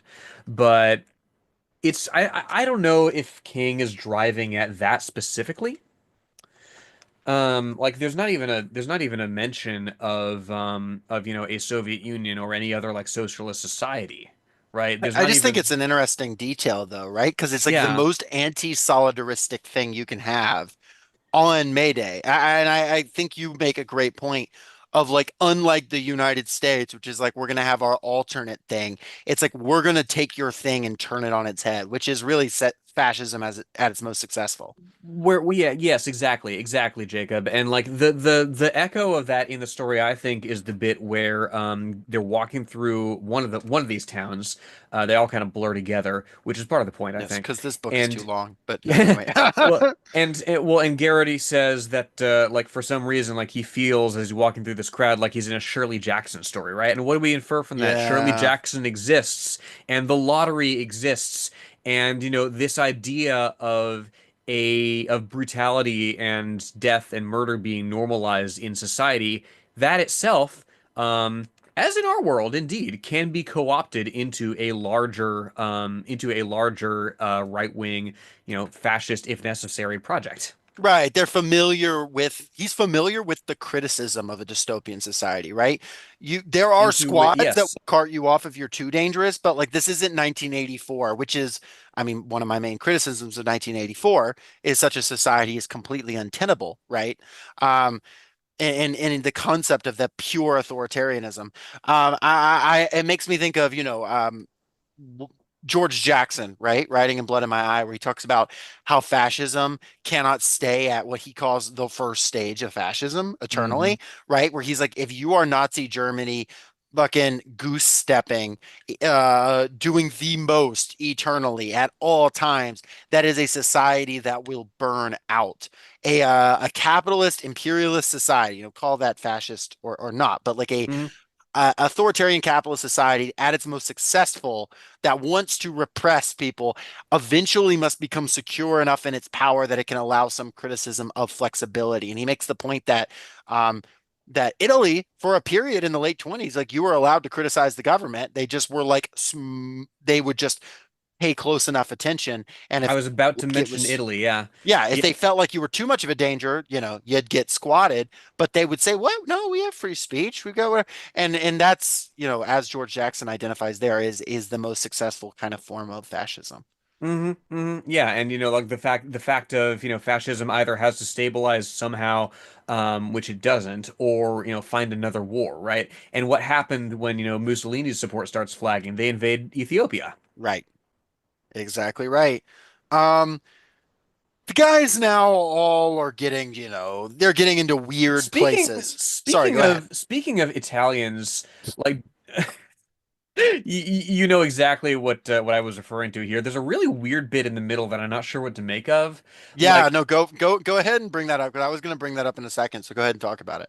there's a dude that they run into. They don't run into him. He's just like on the side of the road. There's merchants. There's like people. There's like His people. name is Dom Leontio. Dom Lantio. Lantio. Dom Uh, Lantio. Yeah, Garrity felt his stomach flop over twice, exactly like a flip-rolling high diver. A sign on top of the station wagon read, Dom Lantio loves all long walkers, free watermelon. Several of the walkers, Abraham and Collie Parker among them, broke for the shoulder at a dog trot. All were warned. They were doing better than 4 an hour, but they were doing it in the wrong direction. Don Lantio saw them coming and laughed, a crystal, joyous, uncomplicated sound. He clapped his hands, dug into the ice, and came out with double handfuls of pink, grinning watermelons. Garrity felt his mouth shrivel with want, but they won't let him, he thought. Just like they wouldn't let the storekeeper give the sodas. And then, but oh God, it'd taste good. Would it be too much, God, for them to be a little slow with the hook this time? Where did he get watermelon this time of year? Anyway, and I'm reading this and I'm like, okay, is like this guy a plant maybe? Like, is he some sort of state actor who's trying to like shake things up a bit, who's trying to like get people to like veer off the road and like, get themselves warned and eventually ticketed, you know? But so he's trying to hand out the watermelons and the police get on him because like you're not supposed to like give any like assistance to the long walkers. Uh Dom either lost his English or gave it up. He began to yell fruity Italian curses. The crowd booed the state troopers. A woman in a floppy straw sun hat threw a transistor radio at one of them. It hit him in the head and knocked off his cap. Garrity Got felt his ass. sorry for the trooper, but continued to scream curses. He couldn't seem to help it. That word whoresons, he hadn't thought anybody ever used a word like that outside of books. Just as it seemed that Dom Lantio would be removed from their view for good, the little Italian slipped free and dashed back toward them, the crowd parting magically for him and closing, or trying to, against the police. One of the troopers threw a flying tackle at him, caught him around the knees, and spilled him forward. At the last instant of balance, Dom let his beautiful pink grins fly in a wide swinging throw. Dom Lantio loves you all, he cried. Unbelievable. So cool. And they get to eat their watermelon, pretty much everybody. What just happened here? Okay. I have a read of this scene. I Is he do. your is Don Lantio your I can fix him this week? First of all, yes. No, Dom Lantio is not my I can fix him this week. There is absolutely nothing that needs to be adjusted about Dom Lantio. Unfortunately, unfortunately, and look, you can come for me if you want. The major is the I can fix him character. It's got the man smell. You've got the tan skin. He's a hot guy. He just needs to, he needs to have an experience. I can flirt to convert. It'll be fine, and then we'll have a sort of socialist coup situation going on. That said, that aside, um, my plans, my major plans aside, um, Dom Lantio to me, this scene is, one, it is funny. And again, you have to just have moments that are breaking up the walk. Like there has to be occurrences that are happening. There have to be characters who show up. But to me, this is a moment of like rare solidarity that is being shown in the society, and it's not being shown to a particularly constructive end, right? Like not to the end of like stopping the walk, because the people in this society are not nearly conscious enough of conditions, right? Like the people in the society are like, you're being mean to the walkers, right? Not that the walk is mean, Uh, but they're mad enough to fight the police to get the walker's watermelon. Dom Lantio is this figure who is willing to use like his access to watermelons at this time of year to be charitable to some extent. And then when he does that, one, a bunch of walkers break the rules and they pretty much get away with it. And then they pass out the watermelon to each other and nobody Mhm. stops them. In fact, they Yeah. are like at that point, because the crowd is closed, because the troopers are defeated by the crowd, like the crowd wins in this situation. Tom Lantio, this little Italian guy, is able to throw his watermelon out and the crowd is able to stop the troops, at least temporarily, and the people are able to eat their watermelon without any repercussions. This is showing like their power, this is not an omnipotent force, right? They don't have super tiny drones that are perfect.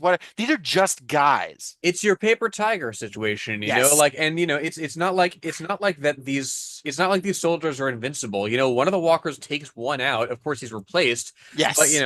these That's what I was gonna guys, say. yeah, these guys can be taken down. Some that's the other thing. They need Um, shade in the sun. They like pop an umbrella. I think those things are notable. I think King is, and this is my read, is showing the vulnerability of these forces in that Yes, moment.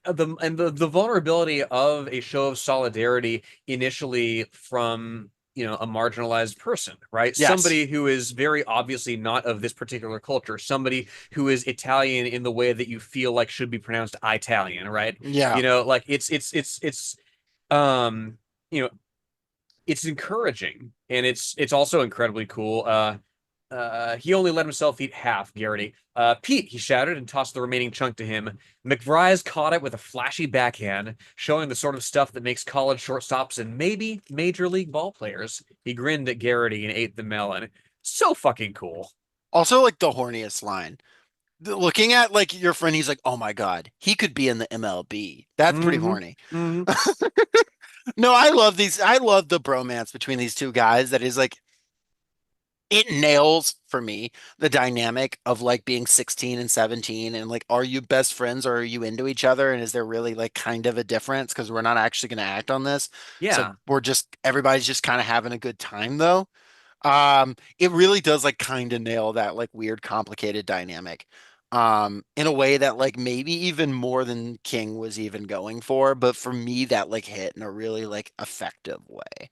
Mm-hmm. um yeah, they keep on walking. They sure do. I Yeah, spoiler alert. if you thought they were going to stop walking, you were wrong. They walk, they reflect on death, you know. There's a lot of why are we here? Yes. Yeah, there's a lot of why did we sign up for this? The crowd turns into a giant morphing face. That's pretty scary. Yeah, that's right at the beginning of chapter 14 here, right? It happens a few times. The first time is in chapter 8, but 14 I think is the more notable moment. The bit where crowd becomes an entity, right? Let's see. Hmm. They stared at each other uneasily and bunched closer together like small boys in a lightning storm or cows in a blizzard. There was a raw redness in that swelling sound of crowd, a hunger that was numbing. Garrity had a vivid and scary image of the great god crowd clawing its way out of the Augusta basin on scarlet spider legs and devouring them all alive. The town itself had been swallowed, strangled, and buried. In a very real sense, there was no Augusta, and there were no more fat ladies, or pretty girls, or pompous men, or wet-crotched children waving puffy clouds of cotton candy. There was no bustling Italian man here to throw slices of watermelon. I didn't add that. That's in there. Only Crowd, a creature with no body, no head, no mind. Crowd was nothing but a voice and an eye, and it was not surprising that Crowd was both God and Mammon. Garrity felt it. He knew the others were feeling it. It was like walking between giant electrical pylons, feeling the tingles and shocks stand every hair on end, making the tongue jitter nuttily in the mouth, making the eyes seem to crackle and shoot off sparks as they rolled in their beds of moisture. Crowd was to be pleased. Crowd was to be worshipped and feared. Ultimately, Crowd was to be made sacrifice unto. That's, I mean, any notion of solidarity, any notion that you are of this teeming mass of humanity is defeated, right? Yes and no, right? Because this is the inverse. This is the inverse of that solidarity, right? Because there is Mm-hmm. still a collective consciousness in the fascist sense, in the fascist Yes. sense of you are one of the goose steppers. You are you are you are exerting your power as a consumer and an individual, and you get to feel like an individual, right? Each one of these people can eat as many damn hot dogs as they want, like Garrity did when he watched this. They can yell and scream and behave however they want. And if you're one of the girls, you can like literally what happens later in this, try to get off by fucking a dead guy, which is a thing that like it's a guy that she knows is about to die and she wants to have sex with him because that's hot to her. And you can be like one of the guys, like you can be one of these people who are having this experience.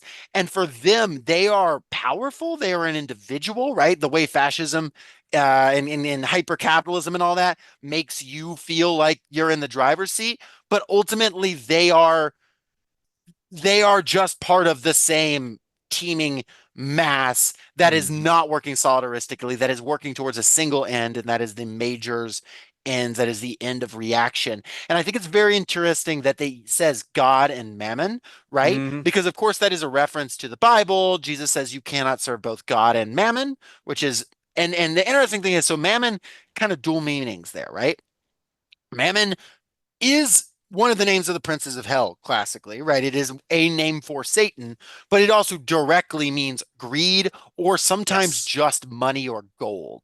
Um, and it is interesting that both at this point it says crowd is both God and mammon, and at another point it says at one point the major to them had been God, and at another point mammon, right? Yeah, It is literally it is and I don't know if Stephen King is just like mammon is a cooler word than devil. I mean, because it it does sound is. cooler, but it does to me capture a sense of like the consumption of it all, the Yes. spectacle, the gold of it Yeah. all. How It's how not how just Satan, you know, how fa it's yes. It's it's the eating mouth. how fascism defines itself perpetually against some amorphous other, right? That can Yes. be, that other can be God or Mammon, depending on, the exigencies of whatever narrative that the state's rolling with at this time.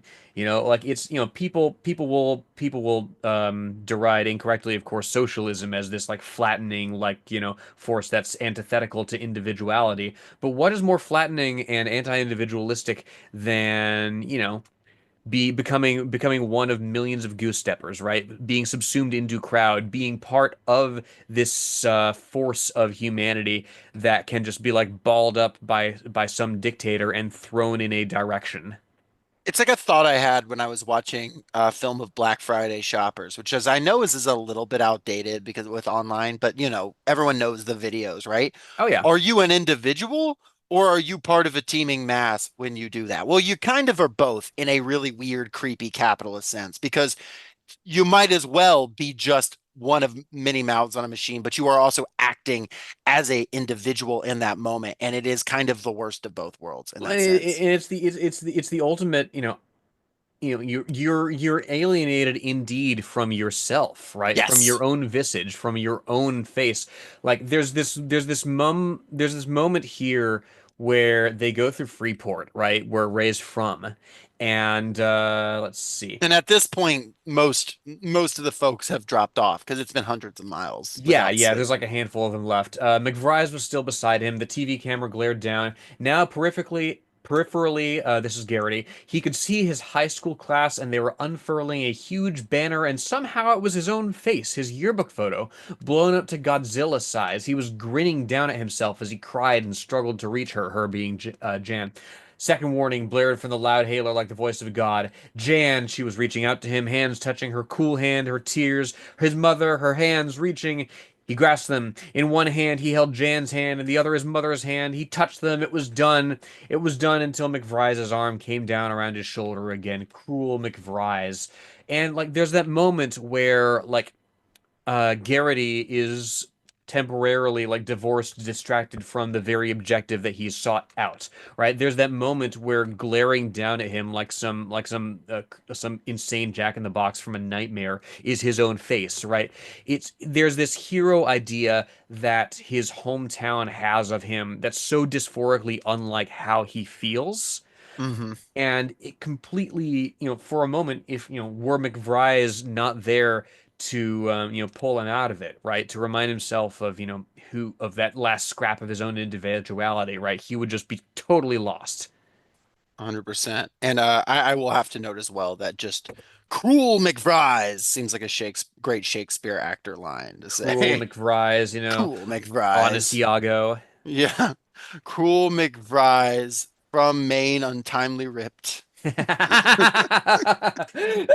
Uh, Oh, So honestly, like people are just dropping. Art Baker drops, RIP, yeah, Baker wasn't cooking. Barkovich at a certain point, he just can't do it anymore. He claws out his own throat. Hank Olson, he turns into a zombie for like a day. Not literally, but he might as well be. He Yeah, drops. he pulls a real Roy Bernardi. Good point.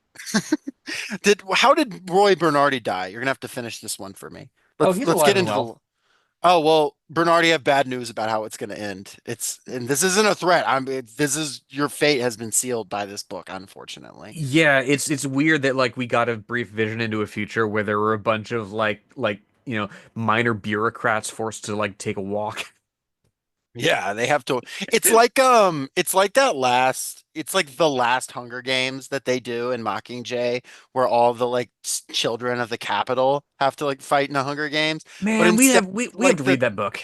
yeah, I said it's like the deputy secretary of like a thing you've never heard of, like having to walk 100 miles. Is so there's that bit in like the movie, because you've read the book and I have not.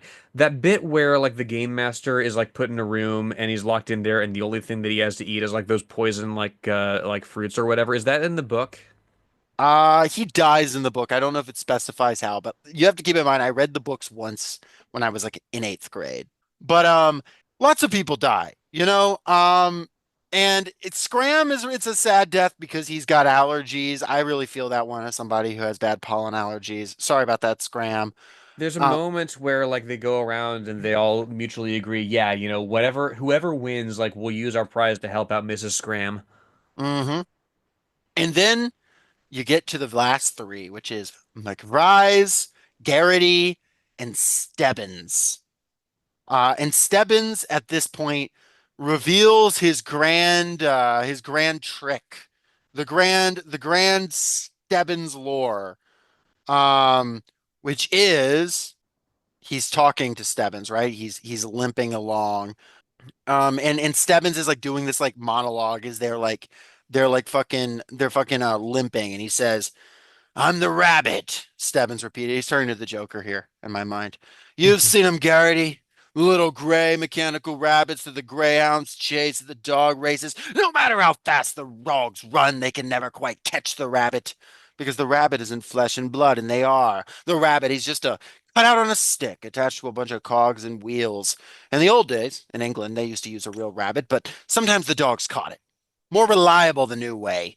He fooled me. Stebbins' pale blue eyes stared into the falling rain.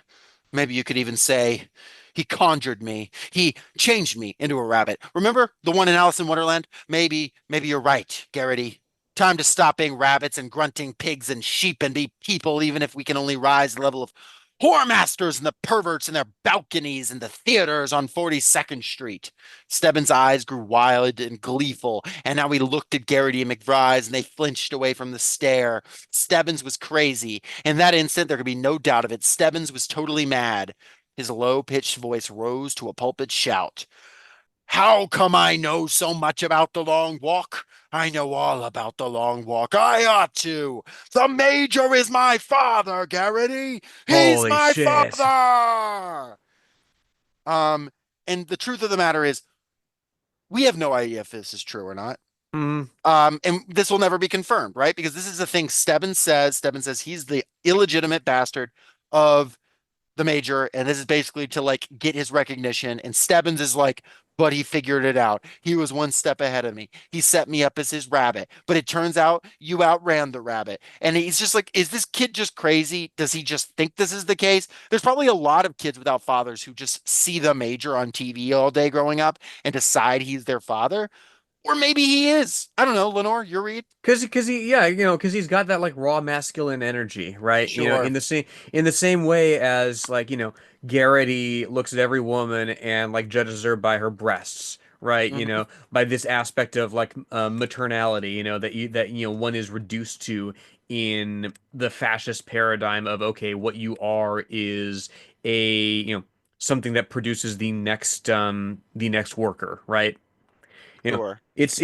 there your your sanity is stripped away in the process of this death march, and you're left with you know this obsession with a father figure, right? Or this obsession with a mother figure, or indeed, like there's a couple of kids who just go into this like religious mania, Yeah. right? Just like constantly like screaming scripture and like prophecy, and then they keel over and whatever. Um, I mean, Barkovich indeed just rips his own throat out, the ultimate act of spite, right? We have no reason to believe that the Major being Stebbins' father is anything more than just, him being reduced to this particular psychosis, A. But B, right, you get a glimpse of like the highest aspiration that you can have if you're totally bought into this, right? You can be a horror master and a pervert in a theater balcony on 42nd Street, right? You can be somebody who profits off of the exploitation of somebody's sexuality, right? Hmm. You can derive your riches out of the hide of somebody else, and claw to the top of the pile of crabs that's shooting each other to death. Why did I give the crabs guns? You get the The, point as now. they have guns. No, Yeah. Lenore, finish the analogy with the crabs with guns. Well, it's the crabs that are in the barrel, and then like the barrel is slowly getting smaller, and they all have guns, and like maybe if they loot this part of the barrel, they can find better guns, right? And And that's how it's they get the Krabby Patty secret formula. yes, exactly. It's fucking crab Fortnite. It's crab all the way down. That's what society is if we let the fascists win. It's fucking crab Fortnite. It's crab cannery ship everywhere for everybody, but not the cool parts. Yes. If you want to look into the future, imagine a fucking crab claw pulling a trigger forever. 1984, if it was epic.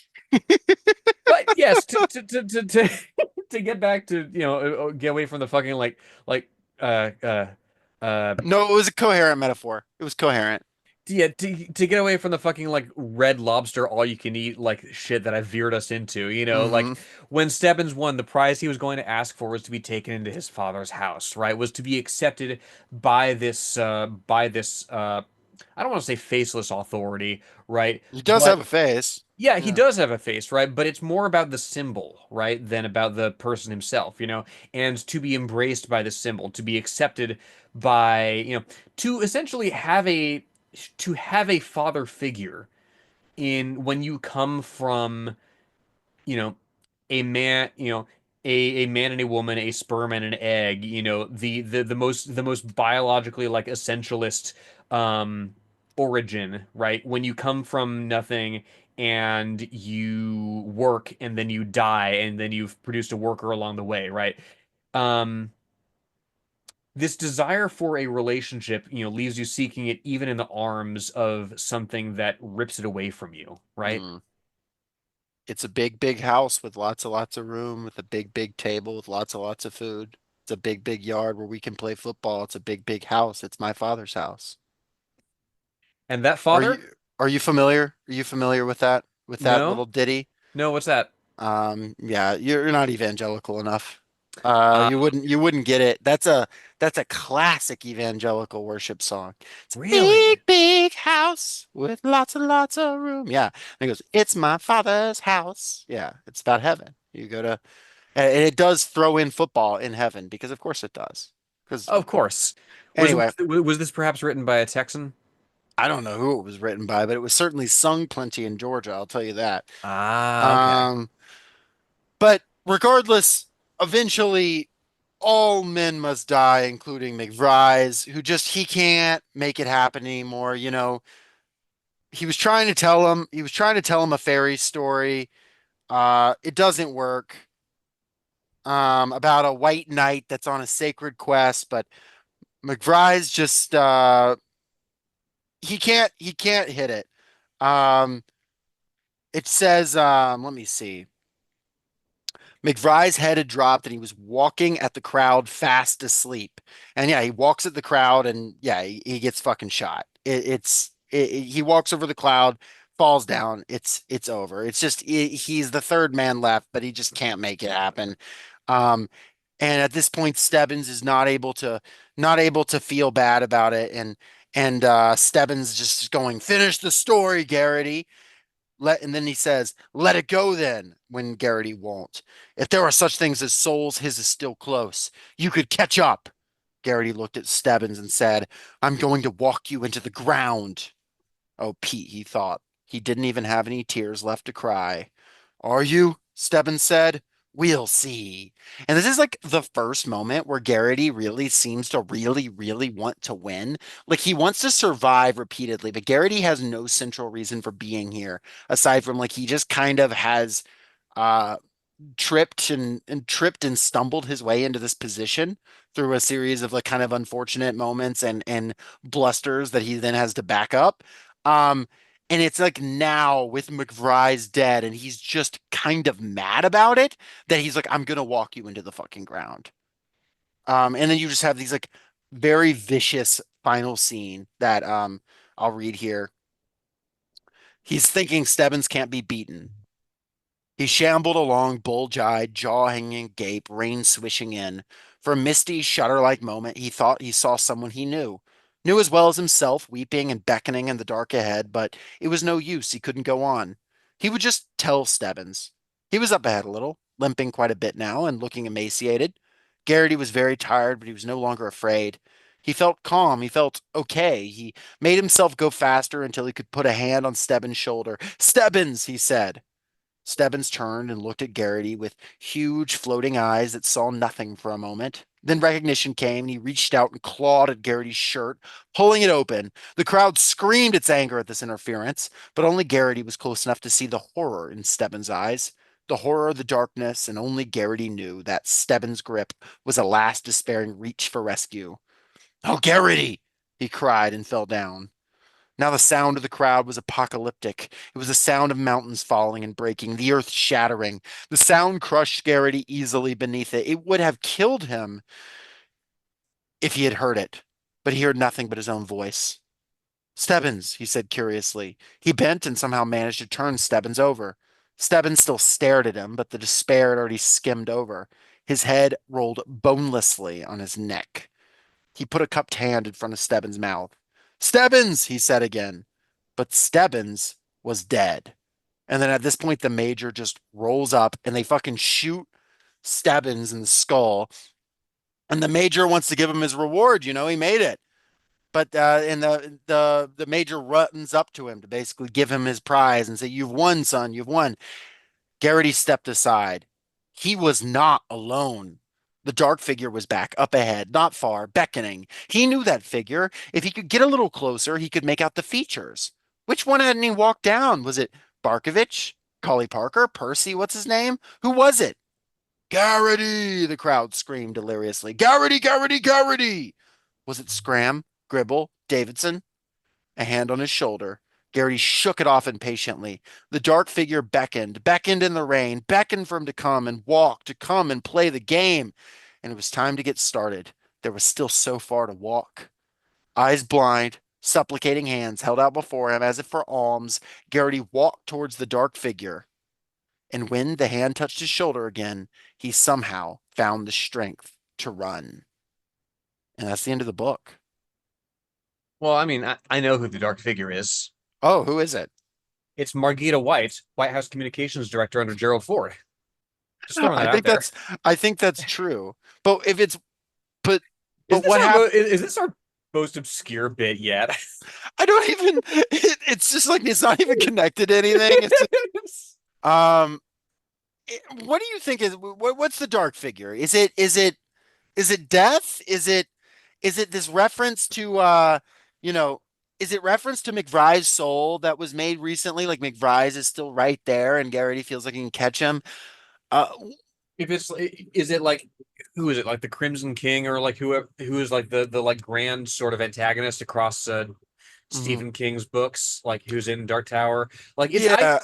you could make a case. I think it's just like at this point, um At this point, I think Garrity has just given up on trying to characterize what he's looking for entirely. He doesn't know quite what he wants from McBride. He doesn't. The text says he doesn't want McBride to touch him like in that way, but like he wants McBride to touch him nonetheless.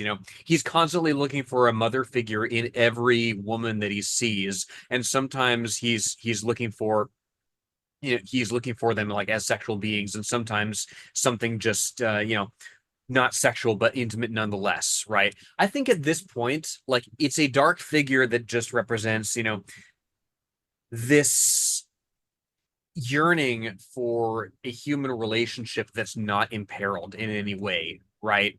And at this point, he can do anything, and like something inside him can snap and he can do something drastic. It's the you know we have acts of incredible, superhuman resistance in this book, right? We have somebody who climbs up onto the half track and like fights several soldiers before ultimately he's shot down, right? We have somebody who, in his own weird individualistic way, like defies the people around him by ripping out his own throat, right?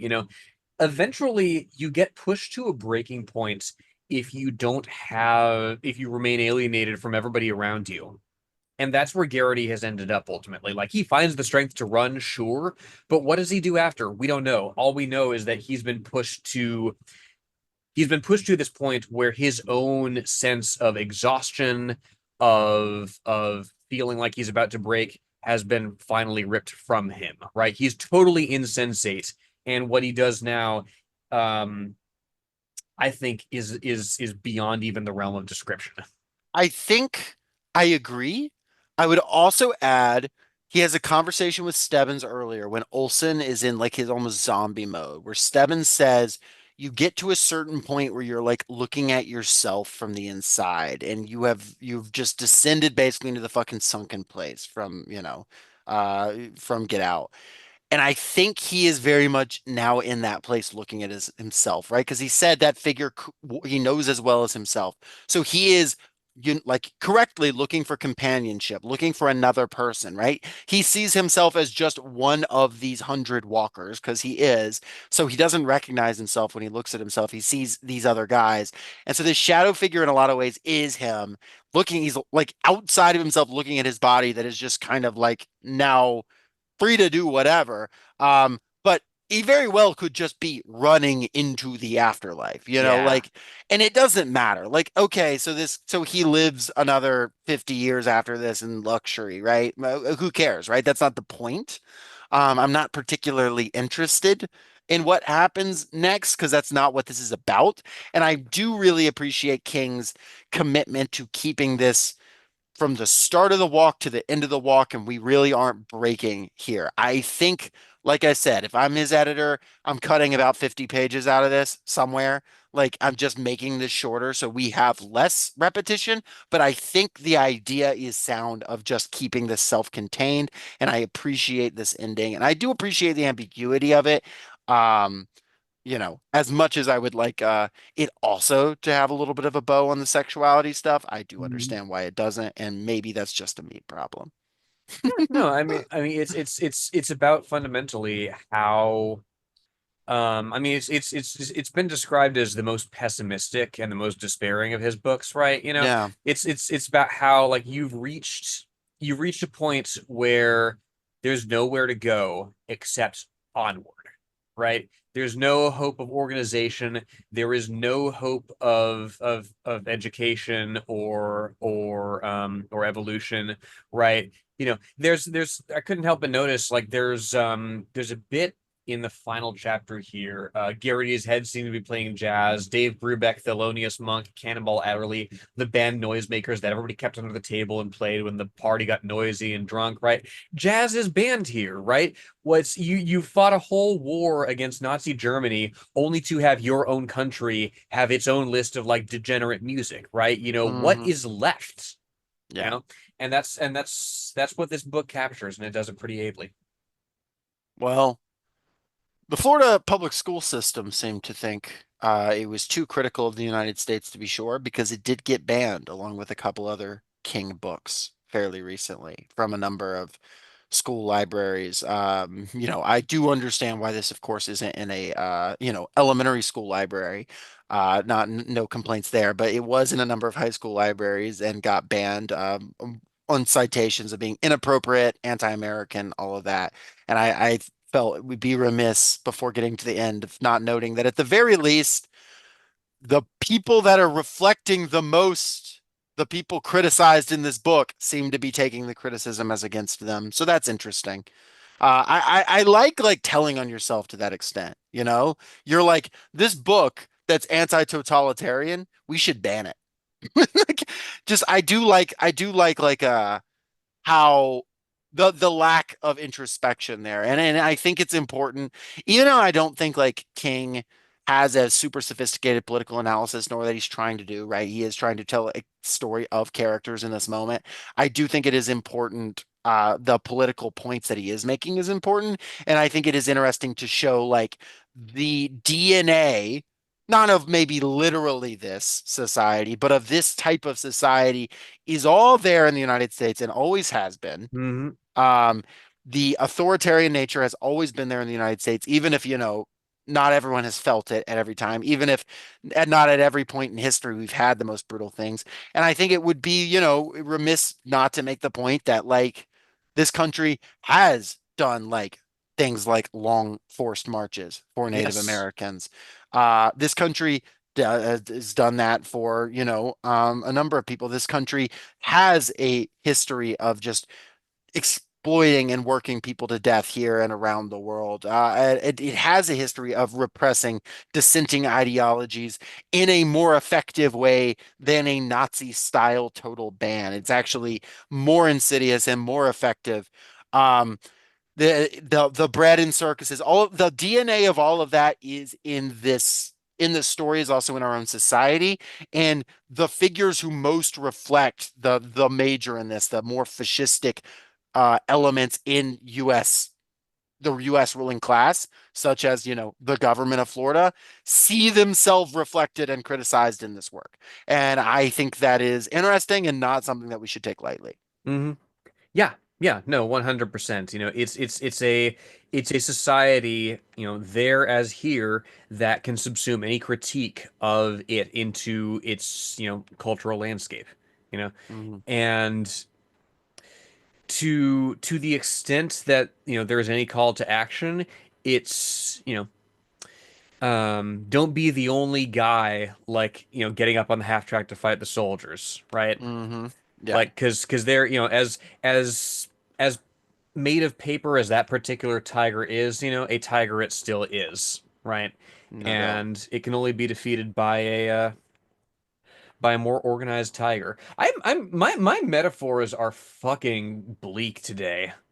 A more organized tiger. That one is folded out of paper, but this one is made of crabs with guns. Okay, imagine a tiger made of crabs with guns. That's actually like J. William Middendorf, who was the former U.S. Secretary of the Navy. He was a crab made of guns, and that's why they put him in that position. And he's still got the name Middendorf? What Middendorf. what's mid about him? He sounds I I'm I not about to mean, say he sounds awesome. I'm sure there's skeletons there given his role. Uh Lord. Well, I had fun with this, and I do want to read more King. I think I definitely owe Dark Tower a read, the series. It's a commitment, but it's something I want to do at some point. Um, yeah. But I had a lot of fun with this. Lenore, do you have any final thoughts? all I'll say is that, like, I'm not one of these 100 boys, and I'm not a boy, but like I feel like I could make it. I feel like I could make it to Massachusetts at least. Massachusetts, at least. It would Um, suck. I would walk to Florida, but then I'd get banned. Walks to Florida, gets banned, refuses to elaborate. Yeah, turns around, walks back to Maine. The the plot of it, yeah, immediately Just plays just out. just just walk backwards and you'll get less tired and less hungry. That's a good point. It's like Why I didn't do anybody like, here think of that? they do walk backwards, but just to pee. Like they don't think about like they could have done it more. They're charging up, you know. I would have done that. I remember like there was a time when I must have been like 5 or 6, and somebody told me once that like if you hold in your pee like you could for like a week, then you just build up pressure and then you can go outside and like pee over your house. Did you do it? No, I lived in a 4-story building. No, you could have done it. Oh, I guess I You just gotta hold it for 2 weeks, huh? Yeah, well, you know, multiply a house times however many. Well, you heard it here, folks. You heard it here first, folks. Lenore can hold in her pee for 2 weeks and walk 600 miles, and like that's how we're gonna overthrow American fascism. So true. So true. Well, folks, next week I believe our episode is going to be an interview episode of so maybe nothing for you to catch up on and read, but if you would like to catch up with what we are going to be discussing after that, something that maybe has been on the mind recently, with the release of a movie we already referenced on this, Nosferatu.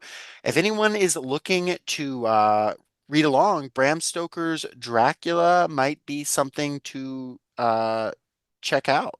Just saying. Any relation to Fred Stoker? We don't know. It's not confirmed. Well, we already used the good McCarthy for our Blood Meridian episode, so we can't call that one the good Stoker. We got to come up with something else. The excellent Stoker. The I won't call him the unhorny Stoker, but we'll get to that. Well, folks, appreciate you all. Um, and Don't forget to take your concentrates, folks. don't forget to take your concentrates. And as we learned from our good friend Alexander B. Trowbridge, the Secretary of Commerce under Lyndon B. Johnson, always be doing commerce. That's actually the slogan of the office. Yeah, no, he always, and it's just B with like the B emoji, always doing commerce. Thanks, folks. Bye. Peace out.